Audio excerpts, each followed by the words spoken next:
With your help, we can continue to fight for freedom, reach new audiences, and bring important information to the public free of charge. This is not possible without your generosity. Join our quest for the truth and our freedom and donate today, telling it as it is.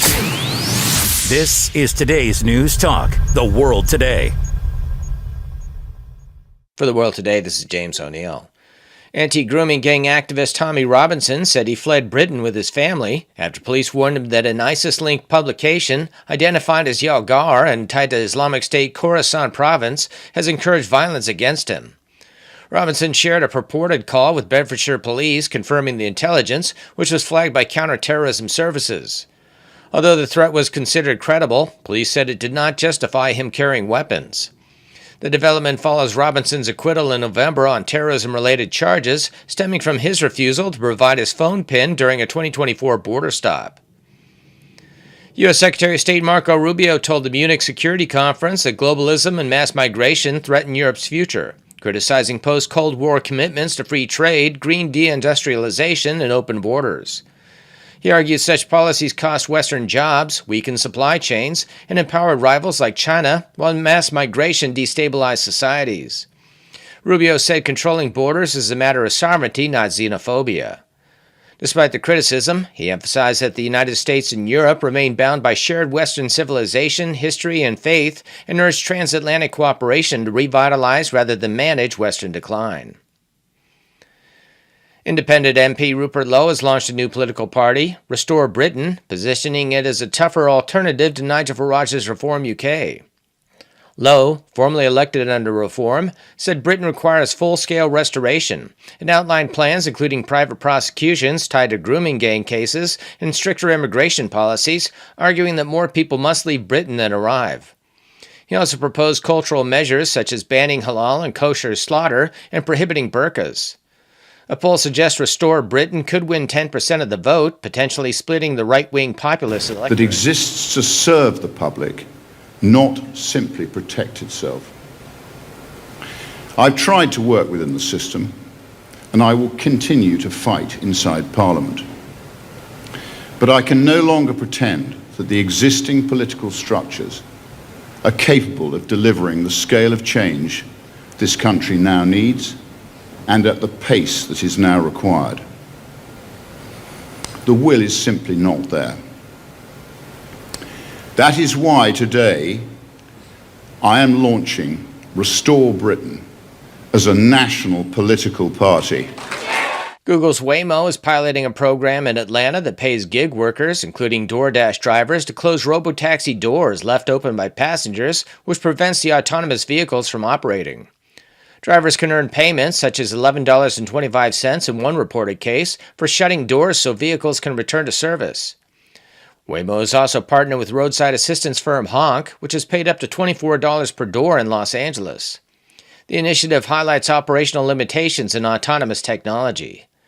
Despite expansion into 6 U.S. markets and a $126 billion valuation, Google's Other Bets division reported a $7.5 billion operating loss last year. Keir Starmer calls for bolstered defense spending against Russia. But in the face of these threats, there is only one viable option before us. Now, to break the convention of 1,000 speeches, we are not at a crossroads today. The road ahead is straight and it is clear. We must build our hard power, because that is the currency of the age. We must be able to deter aggression. And yes, if necessary, we must be ready to fight. This has been James O'Neill for The World Today. Port Macquarie is a beautiful destination. Many people come here for their holidays. Lots of people retire here, but it also seems to be a place where many young families have come and really make it their community. Wednesday mornings we have our Community Connect space, which all started when we built a relationship with Second Bite from Coles and also Oz Harvest, and we were getting food and we were thinking, How do we connect with the community? We knew isolation and loneliness was a big thing, and the cost of living has certainly affected so many people. But how could we use this as a way of connecting people together and connect them in relationship with us? We have just amazing volunteers who just care and love and just take an interest in people. They want to take part in what they can, so in a sense, give back. My name is Lee Miller, and I've been volunteering for 21 years. On Wednesday mornings, we sort through all of this food and put it out for the community members, and then we open at 9:30. Most people are grateful for it, and a lovely lot of people say thank you on the way out and even bless us, so that's just wonderful. It really helped me probably more than the people that were helped, because I was at a loose end in my life and I needed people in my life. I think the heart of the mission is about relationship. We want to see people come to know Jesus. We want to see people experience life and the hope and the freedom that comes from him. And we know that starts by relationship. It's not just by putting on a program, but it's about how do we connect with people and connect with their heart and be able to give them honor and respect. Our hope is that it is a ministry place where lives get lasting change. It's not just a momentary nice feeling, but there is actually deep and lasting impact in people's lives as they move forward. Everyone has a reason. It could be good grub, your liquid gold, or more golden years. For someone you know, for parents you don't, or because 1 in 3 of us will need blood in our lifetime. For every reason to become a donor, there's an even bigger reason: life.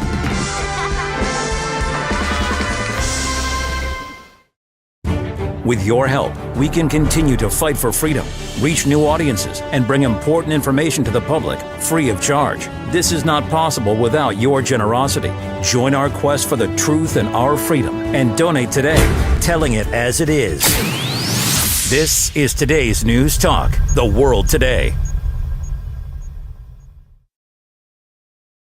Welcome back. How was your weekend? Just for your own information, mine was lousy. It rained on Friday, pelted down. It rained on Saturday, pelted down, and it rained yesterday. No, it didn't pelt down, but close to it. Doesn't it give you the shivers? Anyway, we'll talk about the weather later. Anyway, how was your weekend? You know, mine was lousy. Sat inside patting the pussy, a cat. Beautiful little cat I have there too. Lovely. There's Jason in the background. It's a bit nostalgic, the first half hour today.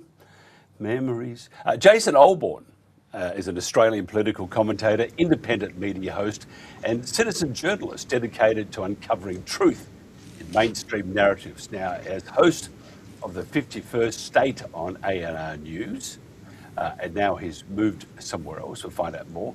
He delivered hard-hitting analysis on global politics, Epstein revelations, immigration debates, US politics under Trump, and Australian political issues.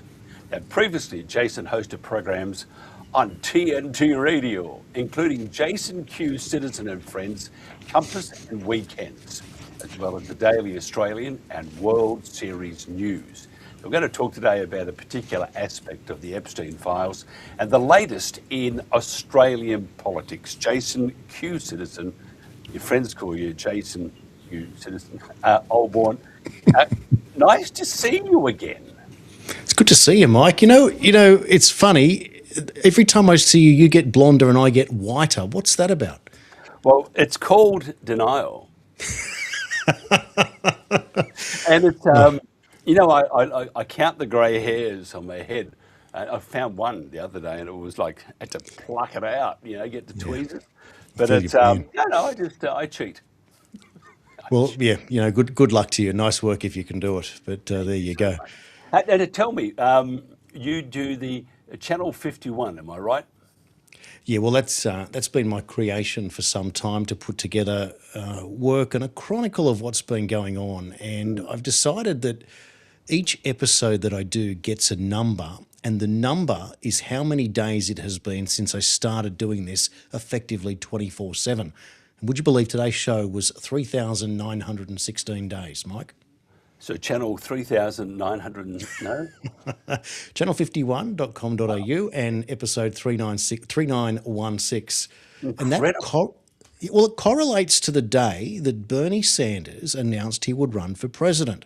And it was at that point that I realised that the world was changing, that some independent guy from nowhere had a real shot, and chronicled that in different formats over a very long period of time until it culminated in getting in front of the camera, which was where we met almost, 6 or 7 years ago.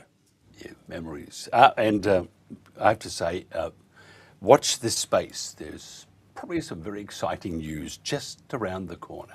Fabulous. But yes, I think so too. But meanwhile, and I see you're on with Josh Bernstein, and I've seen your show. It's a very good show. And if anybody wants to sit back and enjoy a great conversation about what's happening in this day and age, go to the website channel51.com.au, and that will link straight to Substack. And Jason's much better than Josh, got more hair. But a great show, so there's a very good recommendation. Now, we're talking about several things. We'll get through the, I won't say puerile, but the Australian political scene. And you love politics, and you've been involved in it for a long, long time. Have you ever seen such a debacle? On one hand, you have the Labor Party, and then on the other hand, you have the Conservatives, aka the Labor Party, and now they have Angus Taylor and Jane Hume. Jane Hume is a Turnbull protege. She was supporting Turnbull, climate change and all that sort of stuff. Surely they could have picked someone better than her, and could they have picked someone better than Angus Taylor? Well, the answer is yes, but not now. And this is what I find fascinating, is the process in our history repeats. I'll never forget when John Howard was soundly defeated in 2007 by Kevin Rudd. I was in the Labor Party back in those days, and I was a booth captain at a primary school in northwestern Sydney. And the young Liberal booth captain said to me, "No way John Howard's going to lose." I said, "I'm sorry, but he will." And I said, "Brendan Nelson's going to be the next leader of your party." She almost fell off her chair as we were scrutinising the votes at that point. I never saw her again, but I was exactly right.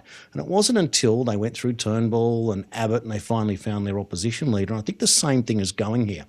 If I was to cut a long story short, and what is really interesting is that Karl Stefanovic seems to think the same thing. I think the next Prime Minister coming out of the Liberal Party will be one Jacinta Price. She's still in the upper house. That's how far I think they've got to go yet.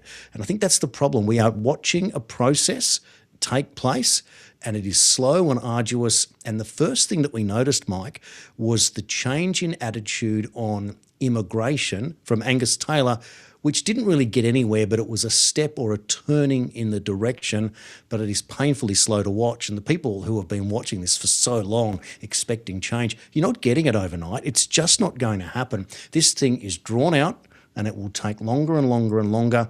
And then when you start to watch what's going on the comments on various different shows, the Stefanovic show, for example, it's all about One Nation. And on social media, where I watch perhaps on Facebook or X, various other places, it's very different depending on who's involved, whether it be the Libertarians, whether it be People First, whether it be Libs, Nats themselves, or the One Nation. There's a different sprinkling of what people are expecting. But what we've forgotten in all of this is that we've got to look at the centre and stop worrying about our idealistic approaches that tend to come from the fringes trying to force change. It doesn't happen that way. It's a lot more basic than that. Yeah, I think Angus, he obviously loves himself. He a little while ago, he made a comment on I think it was Facebook. It was on Facebook, off your Facebook, and he made this comment, and it was him pushing a particular point, and then he replied to that comment himself a little while later, said, "Well done, Angus." And it was him. So I'm just thinking, at least he has one supporter, Well, that's right. You know, having been a candidate myself, one supporter often is it's all you have when you're getting started. It is a very, very lonely sport, let me tell you. A little more than that. Now, I was trying to talk to you about nuclear energy because this is going to rear its head whether they like it or not, especially if they keep pushing through these data centers. And the data centers, as you know, they chew up an enormous amount of energy and water. So we've got two issues there with these data centers. They'll use 25% more water than what is currently being used in communities. And of course, we've got plenty of that. Hang on, we've got a drought. But anyway, don't worry about that. At least we've got plenty of electricity. No, hang on. We've got windmills. Don't worry about that. So what do? We if they want to install and build all these great data centers, in particular, say, Sydney, which is going to have probably the largest in the entire world, Chris Bowen must be like pulling his insides out of his mouth right now, because the only way this will work is if you have plenty of water and plenty of electricity. Now, the electricity, they need reliable electricity. We haven't got enough. So what they're doing in the States is building new power plants for these little mini ones. And that will send the Labor Party and also the Greens, they'll turn inside out again. And then we have the water issue. Now they're saying we'll use recycled water. Well, it does take a little while to build a recycled water unit, such as diesel, probably about 10 years, and it cost you probably $1 billion. So, Jason, where are we then with the nuke power stations and our acceptance of nuclear power if they want these data centres, and government does want these because it's leading the world along with our environmental issues? What do we do? Do we keep talking about this imaginary data centre, which it's not, because we have a couple around the place now, but they're going to build some very big ones? How do they power it up? And secondly, can you just tell me, I'm just wondering, as they're building the diesel plants around the country to provide water to cool these data centres down, where do they get the water in the meantime? When we talk about data centers, specifically we're talking about the revolution of artificial intelligence and the amount of power that's required. And it seems to be one of these exponential demand increases as the AI literally reinvents itself every 6 months. We're at a new stage along. So therefore, the data centers that need to be used to require massive power. So when you have a Labor Party that's seemingly in control of 4 of 6 states or something like that in the federal government and are all about the Greens but anti-nuclear, you do tend to wonder, well, where's it coming from? I noticed that John Ruddock today has put out a call where he, as the Libertarian in the upper house of the New South Wales state government, has said that he's got the Liberals on side to talk about how they're going to bring nuclear power try and bring it into New South Wales at least. But that's where it has to come from. You can't draw the power from anywhere else. So are the Labor parties, plural, state and federal, going to have to put the brakes on their plans for artificial intelligence, or are they going to want to, offshore it somewhere nearby where you can get nuclear power? It's an interesting point, isn't it? Like, what do you want to do, Bowen? Do you want to progress? Do you want to build? Or are you going to play it safe? What's interesting, though, is if he came out along the Labor Party and said, look, we don't want AI in our country, like we don't want nuclear power, he might well find a whole bunch of new support that he never knew he had, because there are plenty of people that are quite afraid of artificial intelligence, and for many rightly so. So I don't know, but I tend to think that the uni party in itself are going to have to somehow retract that anti-nuclear debate, because they're going to need power and they're going to need it fast. As for the water, I know that we had the Kernel desal plant built, 20 odd years ago, and I think then it cost $1 billion. So how much money, Mike, are they going to have to come up with in order to start building desal plants or other ways to tunnel water in from the oceans to start cooling these particular plants? Yeah, I think Chris Bowen, he is an idiot, but he's going to realise how much of an idiot he is when they, sign the contract, the agreement. Yes, we'll do that. Okay, we need some electricity. And the other thing too is, and this is just a question, an observation, we talk about artificial intelligence. Can we actually do an implant into Canberra? I mean, I'm just thinking that might help the politicians there, because they are truly deft of a lot of intelligence, and that includes both parties. You have, sorry to cut you off there, Mike, you have just stumbled across something that just never occurred to me before. What happens when that first elected politician decides that for the benefit of the country, they're going to have to take an Elon Musk Neuralink chip in their head in order to know everything of their constituents? You know what I'm saying? This is not silly, right? This is something that they were always talking about. What happens if a politician takes it? Will they all have to follow suit, or will they have to do something with this poly? I mean, this is like the whole dystopian nightmare unfolding before our very eyes, because no one's bothered to have these conversations that Musk warned us about all those years ago. I just think it'd be like, it'd be terrifying. It'd be like a room full of Hymies from Get Smart. Literally. Oh, it's staggering, isn't it? It is staggering. It's but these are the things that you and I look forward to enjoying. Well, certainly not chips in the head, but yeah, absolutely. What about the Epstein thing? I mean, it's on everybody's tips of their tongue all over the world now. I was speaking to Johnny Vedmore today, and he was illuminating on many Epstein, not theories, truths.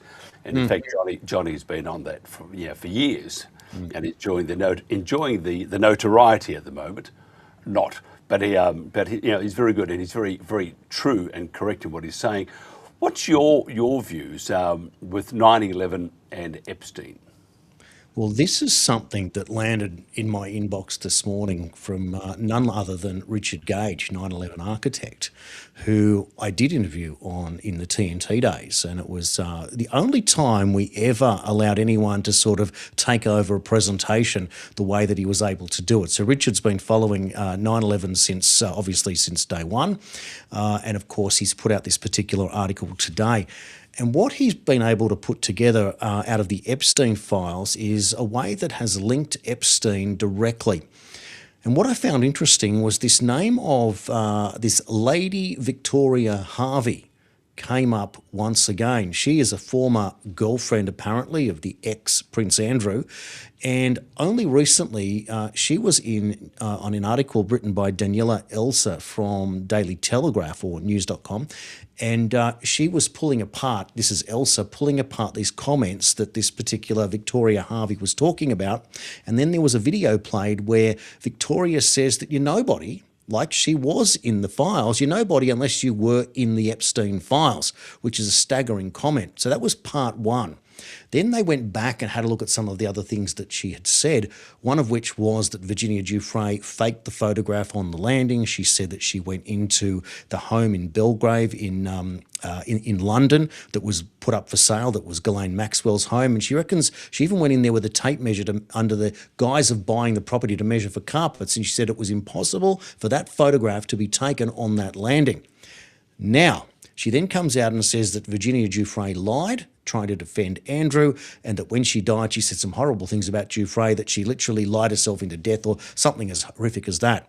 However, she also made a quote that Richard's been able to find back in 2022 that said that she knew that Epstein had foreknowledge of 9/11, and worse, what they did was they bought plane tickets on the day. Of course, they didn't get onto the planes, that they treated as souvenirs, and she said, how sick is that? Post has obviously been deleted since, but it was found an input into that article.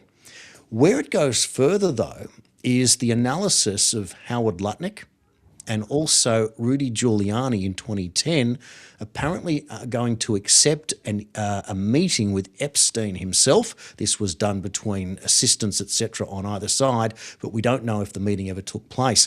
But of course, the big Howard Lutnick story blew up last week, where he had to admit that he had had a meal on the island in the presence of his wife and 4 children. And so Lutnick's kind of had to sort of shift gear here. But I think this is where the plot thickens, and this is what's so interesting about this particular story. And how I quote is from The Godfather, keep your friends close and your enemies closer. What do we know really about when we backtrack on 9/11, and why is 9/11 so important to this day? Well, it's like COVID. It's something that's never been, and the Epstein files themselves, has never been resolved, and we've never really been satisfied with the explanation. So within this particular story, There's another character, a former Senator Kelly, who approached... no, it wasn't Kelly. He was somewhere else. There was another character that's written to Ghislaine Maxwell, a fellow called Ed Epstein, no relation to Jeffrey, asking Ghislaine Maxwell if she would want to be on a secret 9/11 commission, to which she declined. Why would Ghislaine Maxwell need to be on such a thing, a shadow or a secret 9/11 commission? So putting some stuff together, the big question mark over all of this is, what does Howard Lutnick have to do, given that we've also learned that Howard Lutnick bought the property next to Epstein's townhouse in 71st Street in New York from the Epstein Foundation? How does this come together?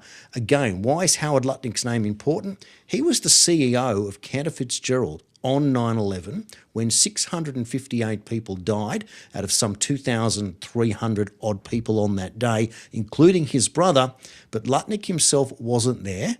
He was dropping his young child off for their first day of school, which to me is totally legitimate. And people are arguing that it was a front or a fake or a fraud and a cover. But nobody in the world could possibly want to argue that you would sacrifice your brother and 157 other people in a company where you're making all the decisions to appease somebody.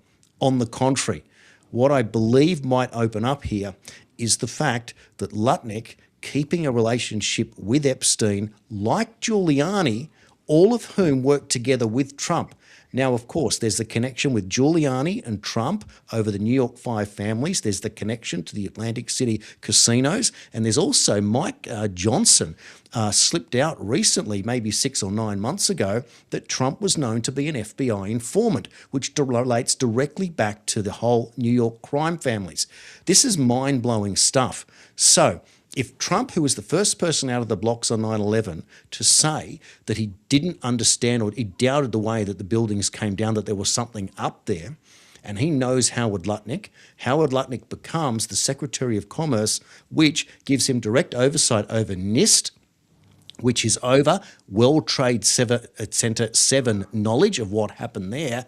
You are now putting pieces into place here that something staggering could flip the narrative on its head at any possible time. And it seems to be that all this information is coming out and it is drip, drip, drip before the floodgates open. And we're going to be told some interesting news that is going to blow our minds, because that goes all the way back to who was really involved, who was really covering up. And there's so much more that we already know, such as Larry Silverstein collecting the 2 payouts, of course, on the collapse of the trade centers, of George W. Bush seemingly writing the checks for those himself out of the White House was another odd story that was in regards to all of that. And Frank Lowy from Westfield, Australia, he had previously purchased the shopping centres underneath the World Trade Centres, and that odd connection there. And you do wonder, is this going to open up the biggest can of worms in history? Because if something like that is proven to be a known false flag and things turn, then everything collapses. I personally am starting to come to the feeling that we're not going to see a hell of a lot out of the Epstein files in terms of handcuffs and arrests, simply because it is staggeringly large, but also because no one wants to actually deal with the details, even though both sides of politics are screaming for them. The only way I think it happens is if there's one current Prime Minister of Israel who would have access to what would have Mossad. If Epstein is a spy, I think he's the only man in the world that will be able to, when he needs to save his own hide, he might come out and show you those videos. But until then, I think it works backwards through these other ways, because something big is happening. We're not going to live through this forever, and that might be me with my rose-coloured glasses, but there is no way that Trump got into all of this to leave the status quo when he leaves office in 2029. I just saw an ad in Craigslist, a job available, in Washington, FBI, Kash Patel gone on Craigslist. But it is interesting, isn't it? If you think about all these things, we know that and there are thousands upon thousands upon thousands of engineers that say the Twin Towers could not come down that way, could not come down. So we know that was all very not dubious. It was just a facade, a great big lie. But I'm just wondering, though, the UK have also, especially the legacy media, and Tommy Robinson of all people, but we know which side of the bread he eats or he butters. They're saying that Epstein was leaking information to the Russians, and the Russians did it. The Russians did it. We know that's just all bullshit. But I look at the sorry, I said a rude word. I said Russians. No, I said, must not swear. But however, having said that terrible word, it is BS, and we look at, say, Bill Gates, and in his case, it's true. He contracted that from the Russians, so the Russians did do it. But when it comes to espionage, when it comes to Epstein working for the Russians, that is just, again, legacy media. And this is one PSYOP, or one information operation, that has not worked because no one believes it. Who do you think Epstein was working for? I think most likely he was working for, first up, Israel, and I think he was also working second up for the US, and thirdly for himself. Well, there was an aeroplane that had a CIA call sign that was linked to Epstein. So that makes him obviously at least a CIA agent. There is no question that he was very pally with Ehud Barak, the former Prime Minister of Israel and known Mossad operative or leader, who apparently recruited him to Mossad. So that makes him a double agent. Now, if his relationship with Ghislaine Maxwell, whose father was Robert Maxwell, was known to be a triple agent, Mossad, MI6, CIA, there's no question now that you've got all these spy agencies working together. It doesn't leave a lot of room for him to be involved with the KGB, but there is connections there, where a story popped up on Al Jazeera where he reached out to somebody in Russia with the FSB asking about details of a particular Russian lady that was trying to gather or get some information, and it turned out that she was a high-priced call girl with not too many connections, but he did reach out to his Russian connections there. So there's no reason to say that they don't have connections, but we're talking about Jeffrey Epstein here. This is one of the most powerful people on planet Earth, it seems, that we really didn't know just how powerful he was. And when you read Virginia Giuffre's book, you realise what he got up to on a day-to-day basis, but this was someone who literally pleasured and entertained himself 24/7, but he did so with having hundreds of millions of dollars in the bank, knowing absolutely everybody in the world and pulling strings wherever he could, wherever he wanted to, with people that had enormous power. Then there's the story last week, Mike, of the former Prime Minister of Norway, Olbourne, who was originally reported by the BBC that he was arrested, but now under investigation for corruption involving his relations with Jeffrey Epstein and the Epstein files. But I'm pretty sure I covered the story on TNT in those days of a New York Times story where it was shown that Epstein had been approached by Bill Gates to set up an appointment with Jagland, who'd now become the head of the Nobel Peace Prize Committee, because we all knew that Gates wanted a Nobel Peace Prize. And they all chuffed off over and met with Jagland in Norway, Gates and Epstein and Jagland, who's now under investigation. And then the Epstein files released, of course, conversations with Gates and Epstein over COVID. And now you're wondering if he is involved with 9/11 and COVID, and he was a spy for Mossad and the CIA. Not only is it an inside job, but we have a scenario here that is now breaking, because people keep trying to tell you that Donald Trump is part of this. Why would he bother being involved and bringing it all to the surface? Why wouldn't you just let Hillary win and knock us all dead from the start? It's not possible. So something's happening. But this idea of keep your friends close, enemies closer, and you have to rub shoulders to make things happen, we are in a time in history unlike anything we've ever seen before, and we are now learning how much it's upsetting our own stomachs, and we thought we had the cast iron stomach to take it, thinking, of course, that this is not going to be the case. I really struggle now with some of the stuff that I see and hear, because it's the manipulation and the willingness to go along like this Victoria Harvey says you're nobody if you weren't in the files, which means They didn't know they were globalists before Trump arrived and got rid of the Trans-Pacific Partnership. They just thought they were on the good thing and everyone did it, and it was where the absolute power went, and they just thought we were all sheep and cattle and their chattels to play with. Trump comes along and turns it on its head, and now we realise we are in a game for our species. It's that big because they don't really care about us, happy to put whatever they want into us and make us take anything for what we now know is man-made viruses. But at the same time, we're learning about what they do to live eternally, which they honestly believe they can. When I say they, I'm talking about world leaders, the Epsteins specifically, and the Lifeboat Foundation. Check that out at lifeboat.com. That's going to blow your mind what they're up to and just how many people are involved, Mike. It is incredible where we are right now. It is, and we've just run out of time. I just want to get your quick thoughts, because we haven't worked with each other now for a year and a half, which I do miss it, by the way, and we are working very hard. There is something in the wind. That's all I can tell you. But imagine TNT, but this time on steroids. But having said that, you went out on your own again, and that's how we found you in the first place. But you went out on your own again. I followed your journey and ups and downs and all that sort of stuff. I go on a bit about independent media being under the umbrella of those that provide food on the table for those particular people, and I understand. But there are players in the world, and we've got to be careful here that we don't mention any names. But I can tell you that, say for example, and I'll talk about this more a bit later with the UK mob. If you look at a UK Column, for example, UK Column. It's a grassroots organisation, been going since 2002, and it's one of those very good grassroots media services.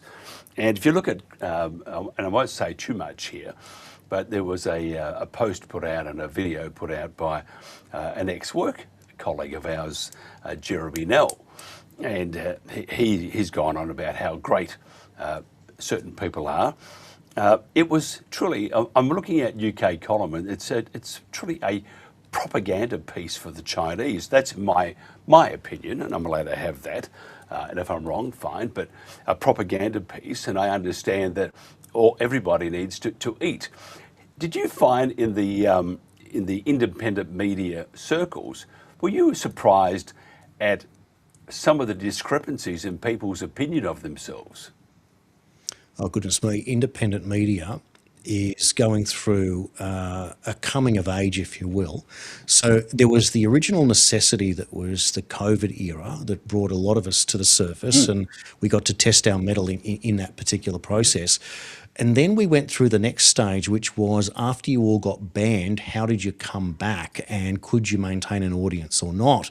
And that was quite difficult depending if you had rolling bans, etc. When I say that, if you're taken off for 30 days on Facebook and then you're throttled, as we all know how that works, and that has now been proven, very, very hard. Now, some survive and some don't.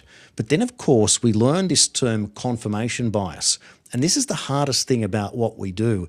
And what we see is that you find that particular independent journalists can become one-trick ponies, and I find that tough. And even when you read my bio, I thought, goodness me, I am focusing on certain things here. But then I realised all of the other things that I covered over the years. I interviewed, 200 or 300 doctors just on TNT, realising how much we covered and how many bases there. So yes, there is an ego situation in independent media that's quite difficult. But at the same time, I've always said we need to raise our standards above the mainstream, certainly in different ways, and that means more about appearances and even little things about how we train ourselves. But at the same time, I've also learnt that the consumers of independent media don't necessarily expect that. But the problem is that is not our future. Our future is from the mainstream. How do I know that, Mike? Well, I'll tell you right now, if the number one paid man on Australian television is likely Carl Stefanovic on big seven-figure salary, well over $2 million a year, why would he go out and start the Carl Stefanovic podcast or whatever it's called and go and interview Pauline Hanson and then go interview Jacinta Price? He knows the writing is on the wall, and he's trying to capitalise while he's getting free advertising to work out how he's going to break in, because the media is changing before our very eyes permanently. It is, and I could say a lot more, but I won't. even with TNT, and by the way, we found ourselves in a particular position because Jen and I would not play the game. We were not going to, tell it as it is. Tell it exactly as it is. And, people have their truth. There's no such thing as their truth, my truth, simply the truth. So we were very, very strong on that, but we never censored anybody. We encouraged them to dig deeper and find the truth. So then with, you mentioned you had 300 interviews. We put through like 48,000 interviews in that particular period of broadcasting. We've gone through our figures now. We can quite confidently verify there are about 140 million people that watched 12 months, which is quite, and that's just being that's a diminished number. It could be more. So we did very well, but it does show you, as you were saying, that we have to be very, very careful because there are many forces out there, many people out there, many companies and countries out there that their job is to make sure that you, as we say on X, either disappear or jump into a volcano. And what you and I should do in the next week or two, Jason, if you don't mind, is talk about this and educate or talk about and illuminate some of the, we won't mention names, but they are charlatans and they're liars. And I often say to people, when we do kick off, if we are lucky enough and God willing, it's going to be a day of reckoning or obliteration for some people.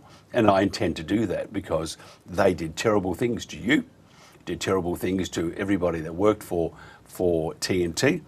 And I intend to have some sort of retribution if possible. And the best way to do that is to do a better job than what we're seeing at the moment. And tell the truth, tell it as it is, and get some good people back. So I'm a little bit fired up because I saw that absolute garbage from Jeremy Nell, germ warfare. It's just a propaganda piece crawling up the arse of someone. And the directors at UK Column.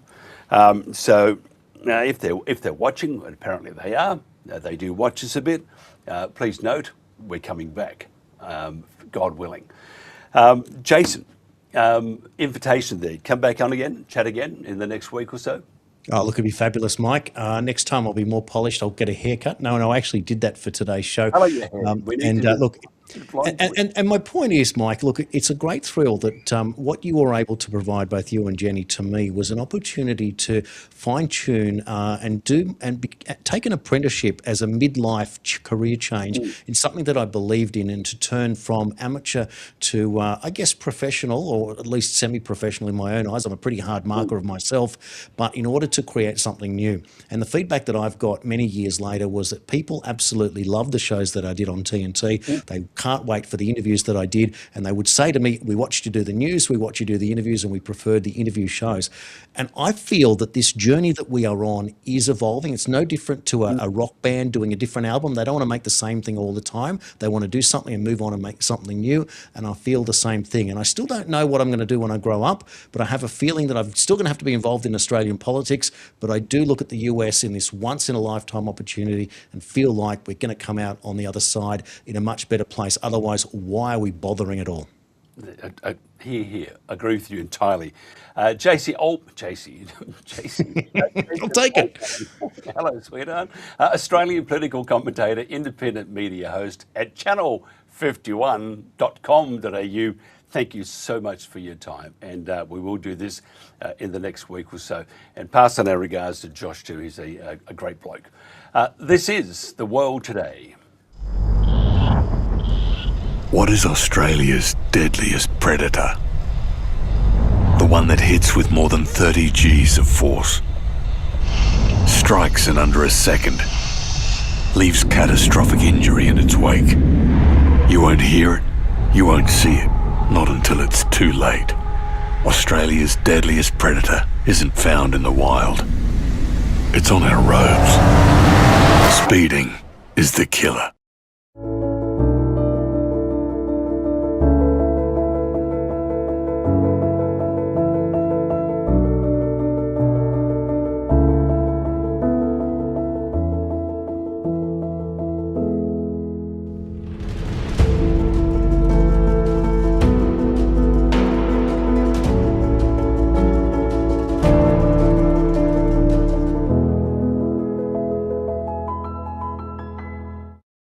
The earlier cancer is found, the better our chances of treating it. Lung cancer screening is available for people with a smoking history. To find out if you're eligible for a free scan, see a doctor or a health professional. It could save your life. I want to be the best dad that I can be.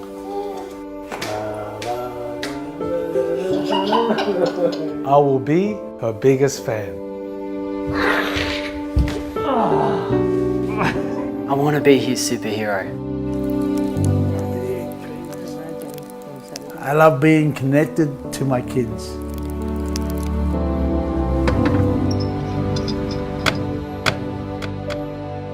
She means the world to me. It's going to be so much fun.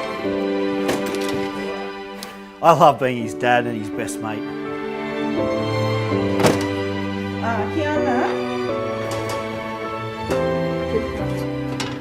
She is very special to me.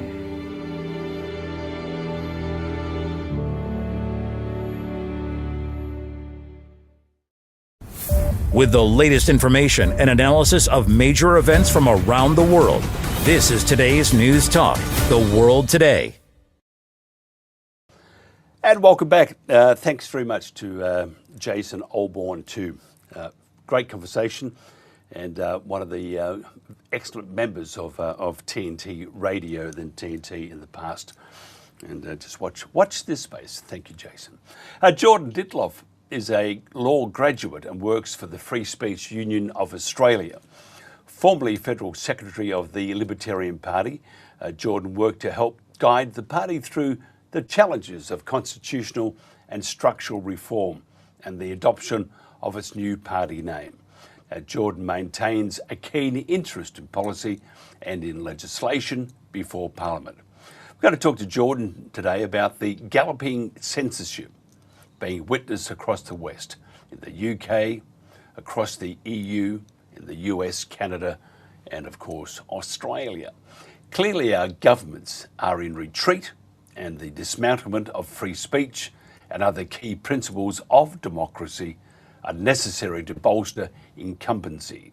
Strong oppositions and a free and questioning media are hard to find. Jordan, thanks for joining us. It's a pleasure to be here, Mike. I always think when you give these introductions, it'd be great if I got to come here and talk to you about sunshine and puppies and, better things happening in the world. I feel like a bit of a harbinger of doom, but it's good to see you and your audience nonetheless. Yeah, we used to describe, people say, they say to me, what do you do? I said, I run a death and destruction outfit, because that's what we report on, death and destruction, which it was in the days of COVID. Not a whole lot's changed though. The censorship and control of the internet and stuff have become quite paramount and quite strong. Why do you think? I know why they're doing it, but why do you think they have this desire? As our shadow minister for communications in Australia, who's a liberal, but said government has to control the internet. Why do you think government needs to control the internet globally?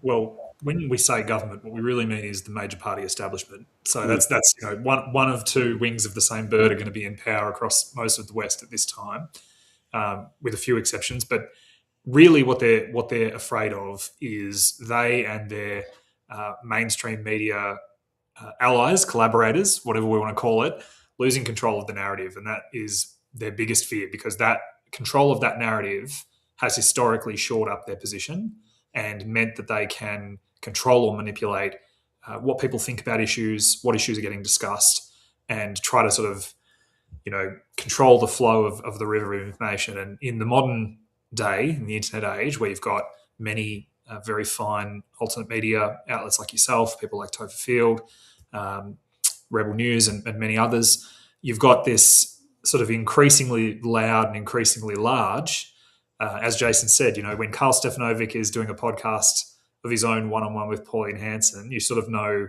which direction the wind is blowing. And what you see with a lot of these censorship things, it's often two-pronged. There's an attempt to control or burden digital platforms, who they know are often the gatekeepers of information and of new media.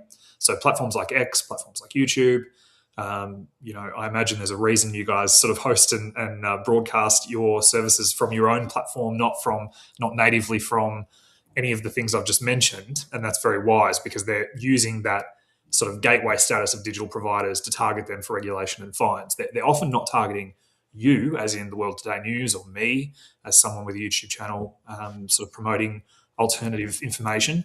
They're targeting the platform.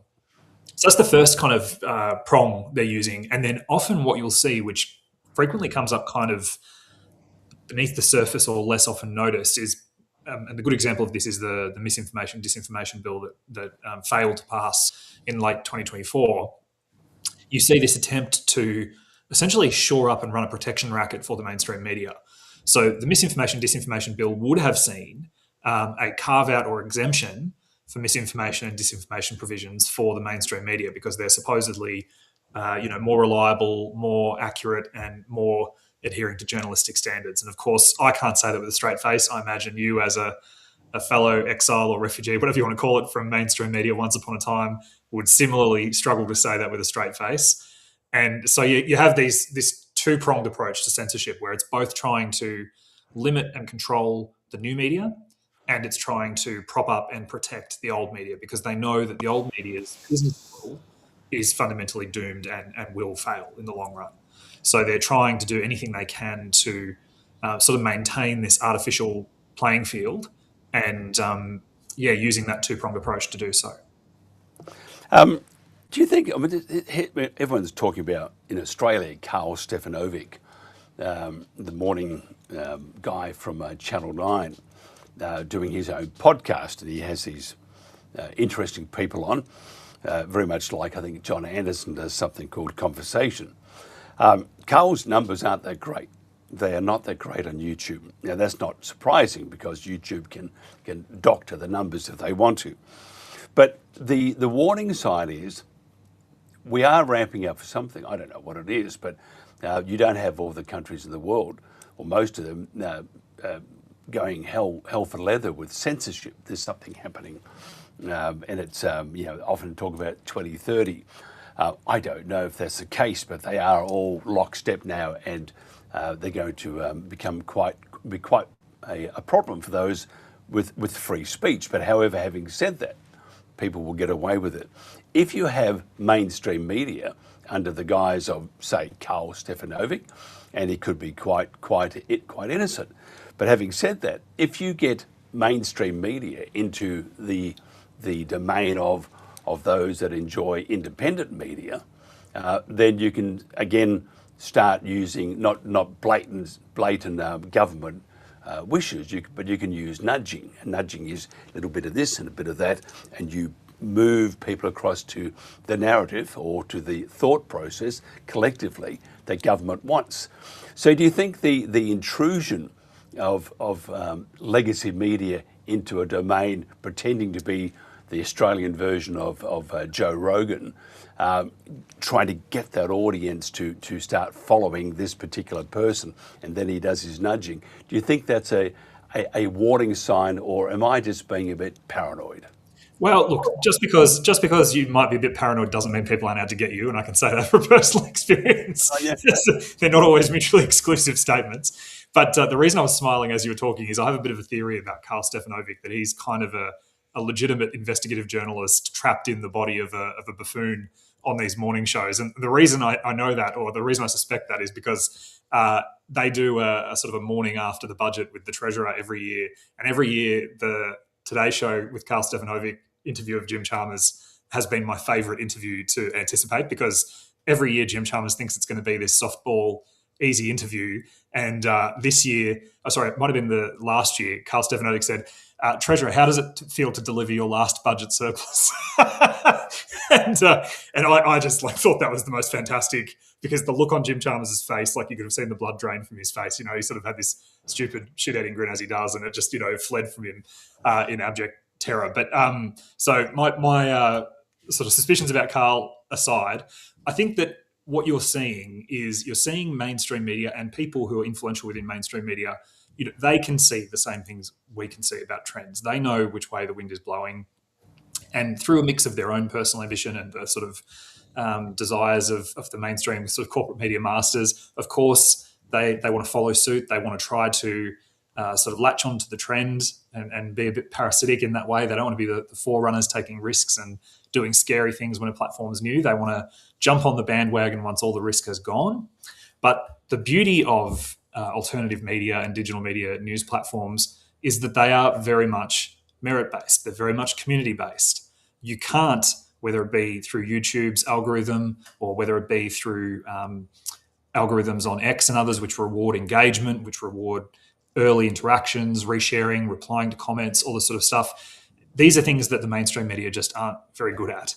And, they can try all they like to recreate the success of things like the Joe Rogan podcast. But we've got to remember is Joe Rogan was not Joe Rogan for the first 10 years of his podcast. It took him a huge amount of time, a huge amount of building up a genuine engagement and a sort of a level of trust with his audience that is very, very difficult to replicate overnight, no matter how many resources you pump into it.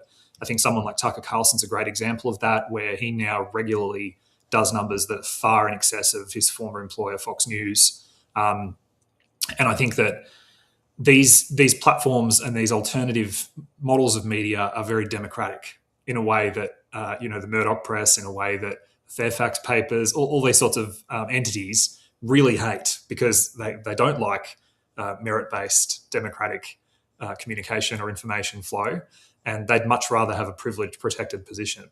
So I think there's that. I think that there certainly is a coordinated effort around the world from entities like the WEF and others. And again, I think that's as simple as, I say that the best antidote to conspiracy thinking is to meet as many politicians and bureaucrats as possible, because once you meet and become familiar with these people, you realise that they are not only not exceptional or, the best of us, they're often very mediocre or even less competent than the middle of us.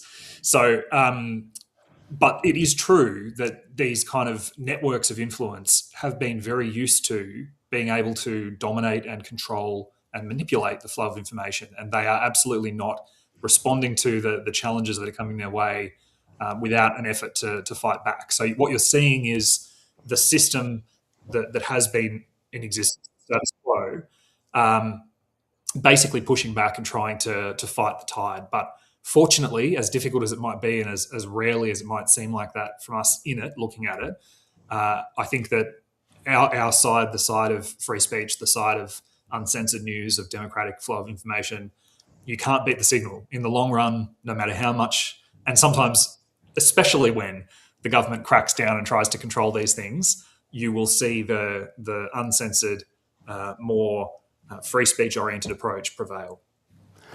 And just quickly, because we are running out of time, and sorry about the short time, but I sometimes get a bit of a waffle on, and I just keep talking to the previous guest.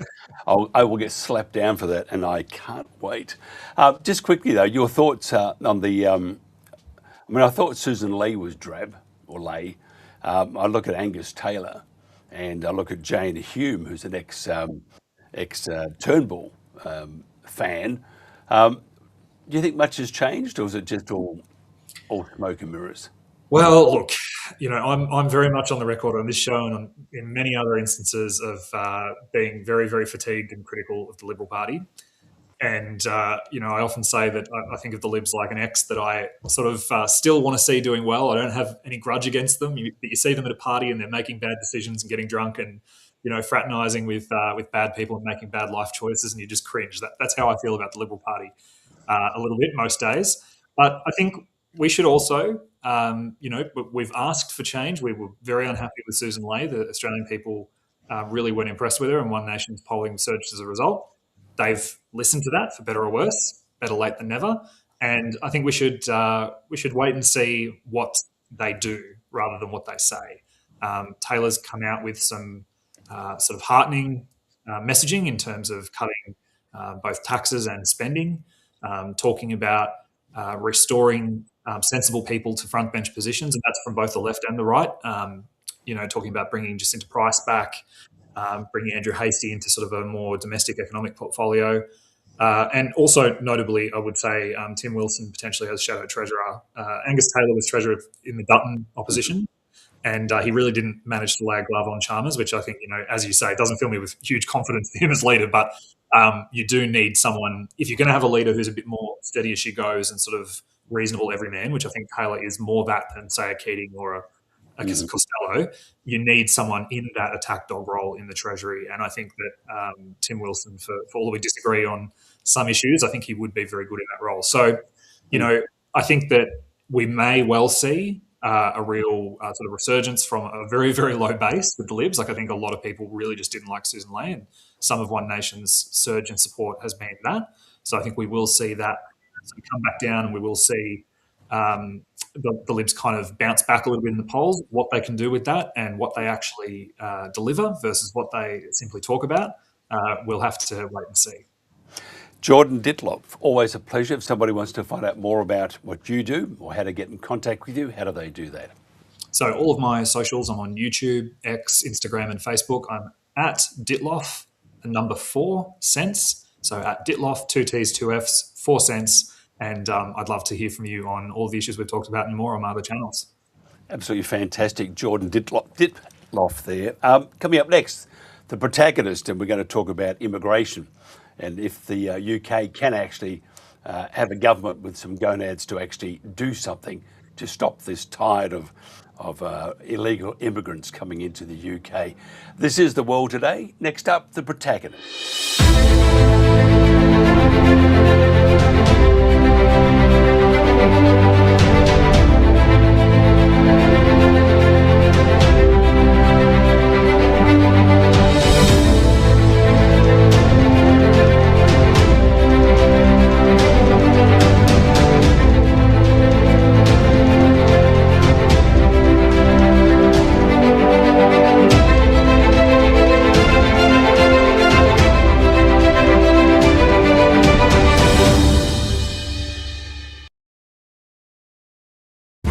With your help, we can continue to fight for freedom, reach new audiences, and bring important information to the public free of charge. This is not possible without your generosity. Join our quest for the truth and our freedom and donate today, telling it as it is.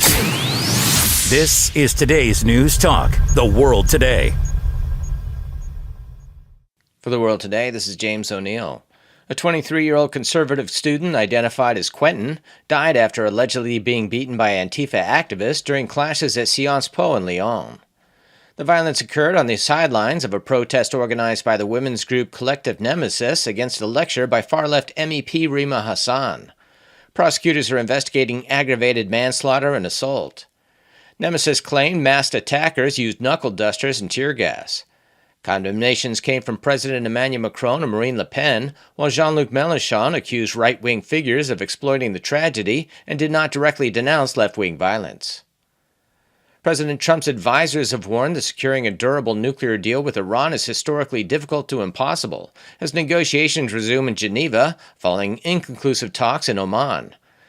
Trump has ordered additional U.S. military forces, including a second aircraft carrier, to the region as contingency planning if diplomacy fails, while maintaining he prefers a deal. Officials say Iran will never be allowed to obtain nuclear weapons. Tehran insists talks focus only on enrichment levels and rejects discussions on missiles or regional proxies. The administration is also increasing economic pressure, including potential tariffs on countries doing business with Iran. A Ukrainian drone strike set fires at the Russian Black Sea port of Taman in the Krasnodar region, wounding 2 people and damaging an oil storage tank, warehouse, and terminals, officials said. In Ukraine, debris from Russian drones disrupted power and water supplies in Odessa. The attacks come ahead of renewed U.S.-brokered peace talks in Geneva. President Volodymyr Zelensky raised concerns about security guarantees and proposals affecting the Donbass region. EU Foreign Policy Chief Kaja Kallas said sanctions decisions rest with Europe, while U.S. Senator Jeanne Shaheen stressed that durable security guarantees are essential.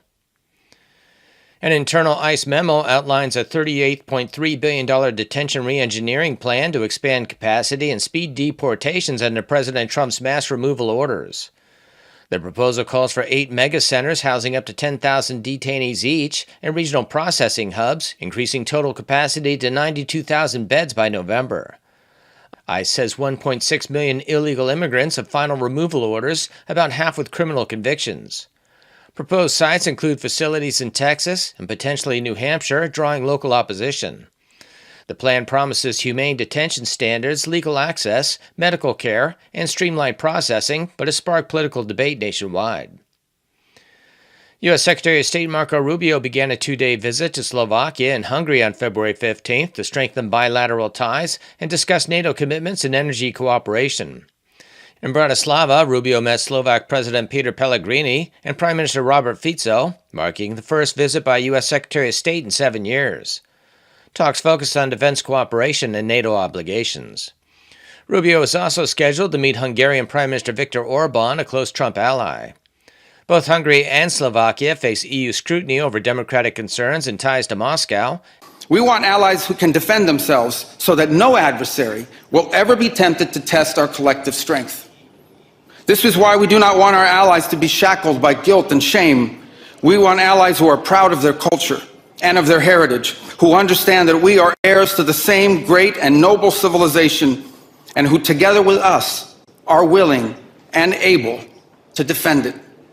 And this is why we do not want allies to rationalize the broken status quo rather than reckon with what is necessary to fix it.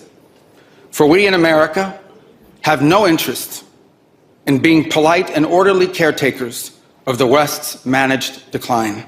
We'll be back with another news break at the top of the next hour. This has been James O'Neill for The World Today. Right now, somewhere in Nigeria, there's a Christian family being persecuted. Those who are not killed are often forced to flee their homes. At Equipping the Persecuted, they're committed to reaching every affected area and help heal the deep physical and emotional wounds that have been inflicted upon them. But they can't help them without your support. So please visit equippingthepersecuted.org and donate today. Sign up for just $35 a month. It's a little over $1 a day, and you'll help rescue Christians who are suffering and provide security, medical care, food, shelter, and love. The situation is urgent, so I'm asking you to join in the next 10 minutes. It's a life of fear and danger for these Christians, but for just over $1 a day, you can change everything. Go online to equippingthepersecuted.org and make a difference in the life of a persecuted Christian. That's www.equippingthepersecuted.org. Hi, my name's Michelle Tankey and I'm the volunteer manager at the Lost Dogs Home. We've got 145 incredible volunteers that help us with a wide range of activities, including helping out in the laundry, taking dogs for a walk, doing activities with our enrichment program, administration, gardening, you name it, they're helping us around the shelter. Whether it's blowing bubbles to entertain kittens waiting for adoptions or even taking a dog for a walk, it's such an incredible positive impact on the animals. Volunteers are so important and special to this shelter because they support us in caring for thousands of animals each year. The impact they have enables us to do far more for the animals than we would be able to. For example, we can get on top of the huge amount of laundry we have. So the volunteers allow us to clean thousands more blankets than we could. It's incredible the amount of gifts that we're given by the public. We're so grateful for it. So if we get some toys, we can give them directly to puppies straight away to play with. Or towels, we can take them to our vet hospital for them to use immediately. So it's a really important job to help staff with. I would say to someone who's interested in volunteering to please get in touch. We would love to hear from you. We have an application form on our website that you can fill in, so please just detail all your skills and experience you can offer the shelter, and we'll be in touch when a suitable role comes up.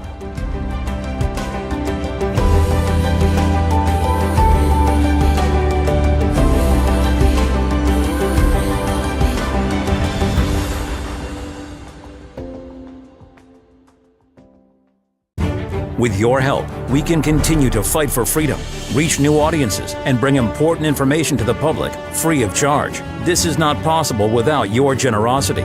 Join our quest for the truth and our freedom and donate today, telling it as it is. This is today's News Talk, The World Today.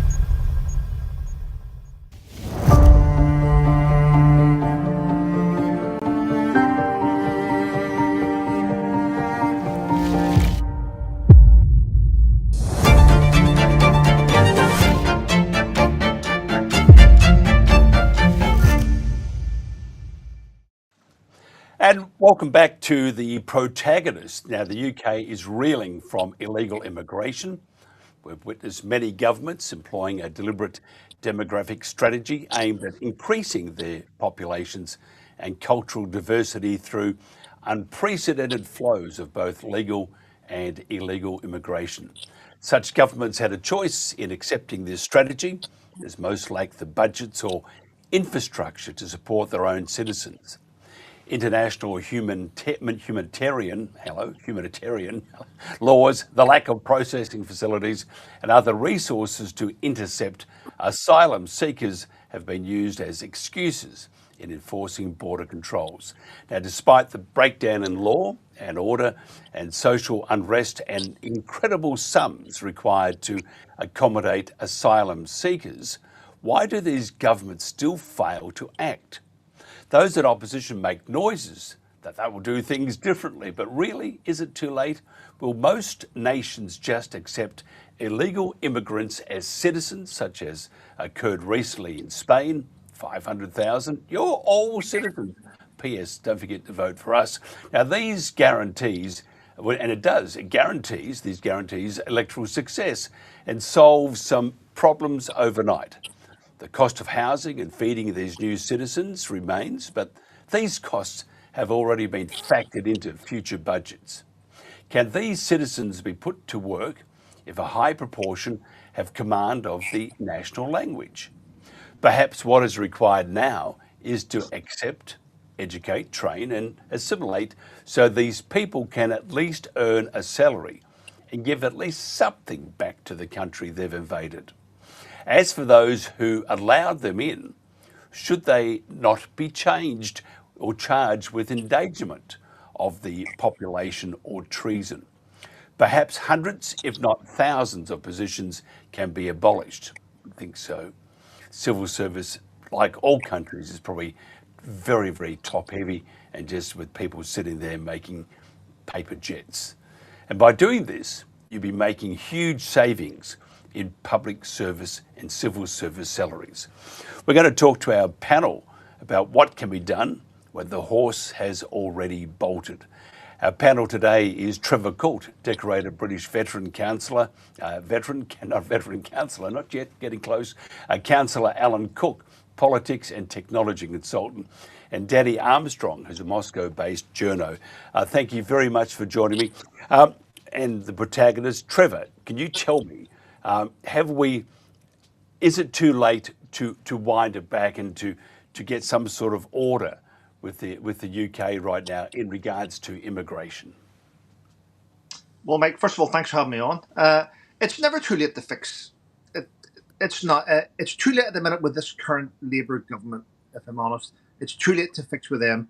I honestly don't believe that we'll be able to make any positive changes until there is a government change. Right now, there's far too many things happening. You can't even find the right figures. See, when I'm searching to get the right figures for immigration, the right figures, I mean, even ChatGPT is gaslighting us. You can't find the figures anywhere. You have to put in for a freedom of information request. And even then, a lot of things can be redacted now under certain laws. So right now, under our current Labour government, there's no chance of changing anything. I can only go back. When I look at things that I actually know about, when I look at, for instance, the collapse of Afghanistan and how the US dumped us in this shit and all the rest of it, and how we ended up having to sort things, I am fully aware, having been over there, that we employed up to 7,000 locally employed contractors. Now, whenever that collapsed, we had this ownership where we had to take back the ones that so far we've accepted nearly 96,000 Afghans when we only employed 7,000 because, the families and the families of the families and the families of they're all coming across. And the weird thing that I can't get my head around is while I was working in Afghanistan, we had different types of systems. I will mention them now, called the hide and seek, which were systems that we used to biometrically enroll every single locally employed contractor. We took their fingerprints, mouse swabs, iris scans. We did everything, and we had it all in a database. So I don't understand how we are actually accepting Afghans which have not been biometrically enrolled, and they're going haywire across the UK, carrying out criminal activities. Alan Cook, What do you think? I mean, being a councillor, you're really involved with the local community. They want more, of course, from the government, and we've talked about that many times. In fact, they want another government. We've talked about that too. What do we do? How do we stop this tide of immigrants coming in, the illegal immigrants? Well, hi, Mike, and thanks for having me on. And hello to Danny and Trevor as well. Yeah, at the moment, the game is up with this government. You know, they're actually not just the cause of the problem, but they're perpetuating the problem from the last government and the one before that. You know, over the next couple of years, we're going to have the Boris wave be able to claim benefits, and throughout about 40% of them haven't actually worked, have no intention of working. So we've got the cost element of this mass immigration, both legal and illegal. But on the illegal side, I think the politicians have blood on their hands because, you know, you hinted at that in your monologue at the beginning. But these people should not be roaming the streets free. You know, I have two young teenage daughters, and every time they leave the house in London, I'm concerned, I'm worried. You know, we're tracking their phones, we're contacting them every now and again to make sure they're actually safe. And this is not the way we should be living. And, you know, it is solvable. The horse has bolted, but you know, we can round it up, catch it, and get rid of it. You know, my party is the only political party actually that has a plan and is very boldly saying in our first term of office, we will deport 600,000 people who have overstayed, who shouldn't be here or are just here illegally. And, you know, the numbers are actually in the millions. So it's a good start. What do you think, Danny? You're sort of looking outside in. So what do you think? We probably need your microphone on. That's a button that says turn me on, baby. There we go. Can you hear me now? Okay. Yeah, I'd like to echo the sentiments of the two lads before me and say thanks for having me on, Mike, yet again, and morning to the boys, Alan and Trevor. I think you're actually quite lucky that you have me on because I double as you know, I don't like the moniker, but a Russia expert and also someone who's actually an immigrant, someone who at the moment is quite a precarious position in terms of documents. Now, I happen to live in a country and have lived for the past 10 years in a place that has incredibly stringent methods of issuing visas, of issuing rights to stay, residency, and of course, citizenship. It's been eased a little bit, but the red tape is still as voluminous as it has always been. The solution is quite simple. I'm not going to claim to know anything about how you send those that shouldn't be in the UK home, or the numbers of the people who are there who shouldn't be, or how much it's going to cost, or any strategy that could put that in place. But what I do know is the fact that the UK is incredibly easy. Ironically, not for Russians, but it's incredibly easy for a lot of people to get into the country and stay. However, the place where I am, despite having been here for 10 years, having studied here, having worked in the media, having learnt the language, having contributed to the tax system, I still have to jump through a myriad of hoops to even get the most basic documents. But I wouldn't have it any other way. This is not me complaining. I think it's a fantastic vetting system. You are checked you undergo police checks, fingerprints, a complete full background check to even get a visa to come. And this isn't getting a right to work, a right to stay. This isn't getting free stuff, put in a hotel, given NHS appointments when you click your fingers. It isn't getting a phone full of credit. This is getting a basic visa to come over. And then once your visa is up, you need to go through the relevant systems to get a right to stay. And of course, this is something that isn't put into practice by a lot of Western countries. The UK I was going to make a point about Jim Ratcliffe, who happens to be the owner of the football club that I support. His comments on colonialism, or rather, not colonialism, the UK being colonised. I think he made a fantastic point that was kind of diluted by the left in saying that he was a tax exile and that he's moved over to Monaco. I mean, there's a huge difference. I'll say this again: there's a huge difference between somebody who's paid billions into a broken system and doesn't see it as a working system to reward people, or not reward people or help people who need extra money from the government when they're trying to piece their lives together. Normal English people, British people who have a right to claim benefits, and people who just come over to sponge off the system. I mean, it's quite simple.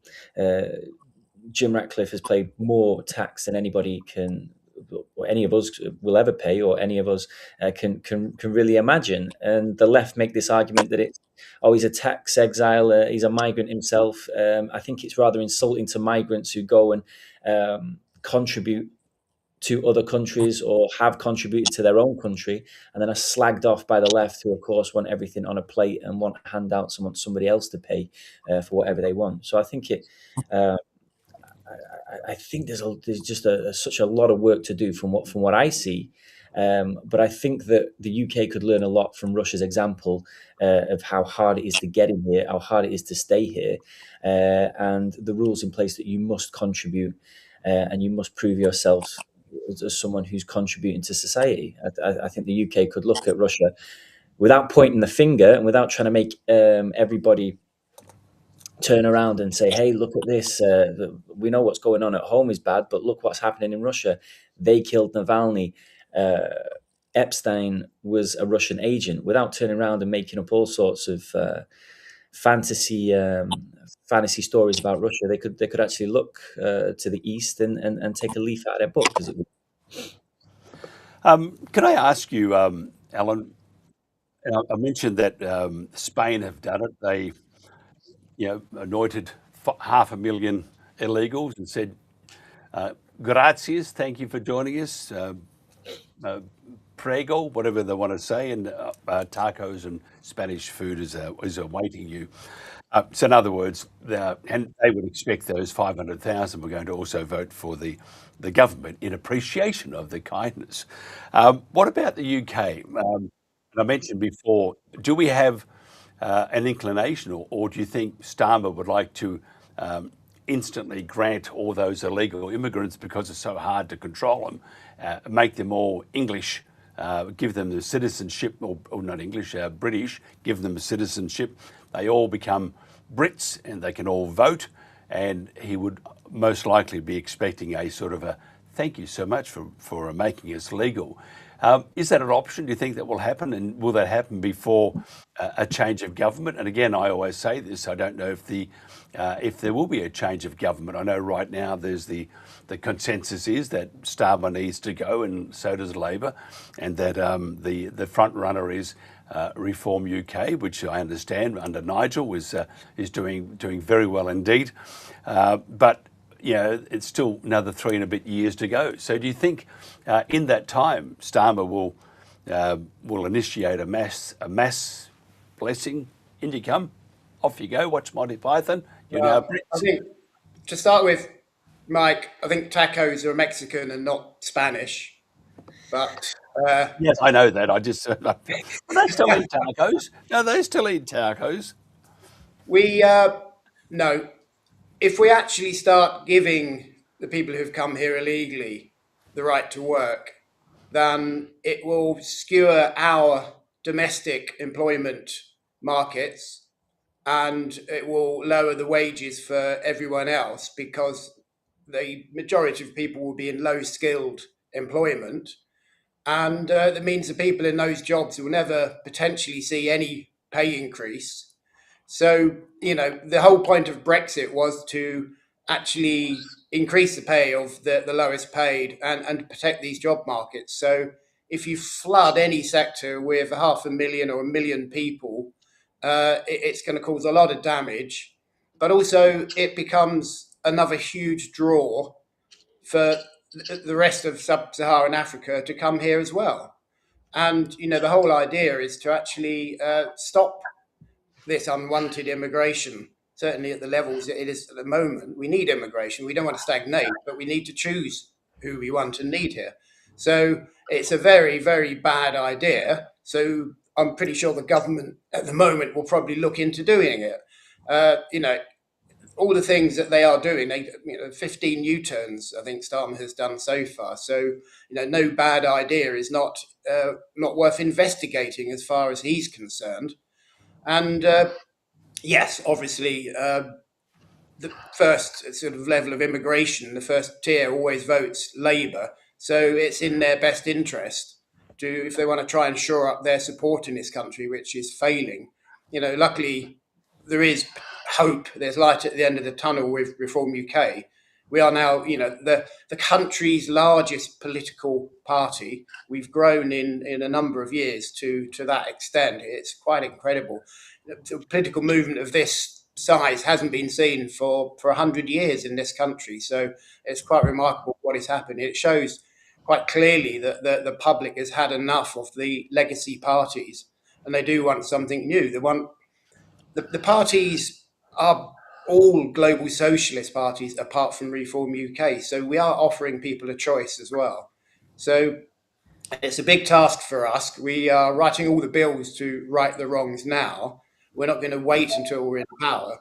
So, see the four-letter word, hope. And that's what we're giving people. And no, we do not want to start employing the people that came here illegally. What we should be doing is two things. We should be detaining and deporting. Yeah, but if you look at, there are so many parties out there at the moment, and even we have Restore Britain. They're here. That's Rupert Lowe, and we have Reform UK. I'm just wondering if he's trying to catch on. I sound similar. We'll vote for them instead. Well, it doesn't really matter, does it, Mike? Because these one-man parties, they come and they go. Remember Lawrence Fox, he started Reclaim, another similar-sounding word. And we have Dave Curtin for Heritage Party, all nice names, but they're one-man bands. People often say the right need to unite. But we've actually changed British politics. So it's no longer left versus right. Okay, we have the extreme left, which is a real problem in this country now. But Brexit actually changed the political landscape.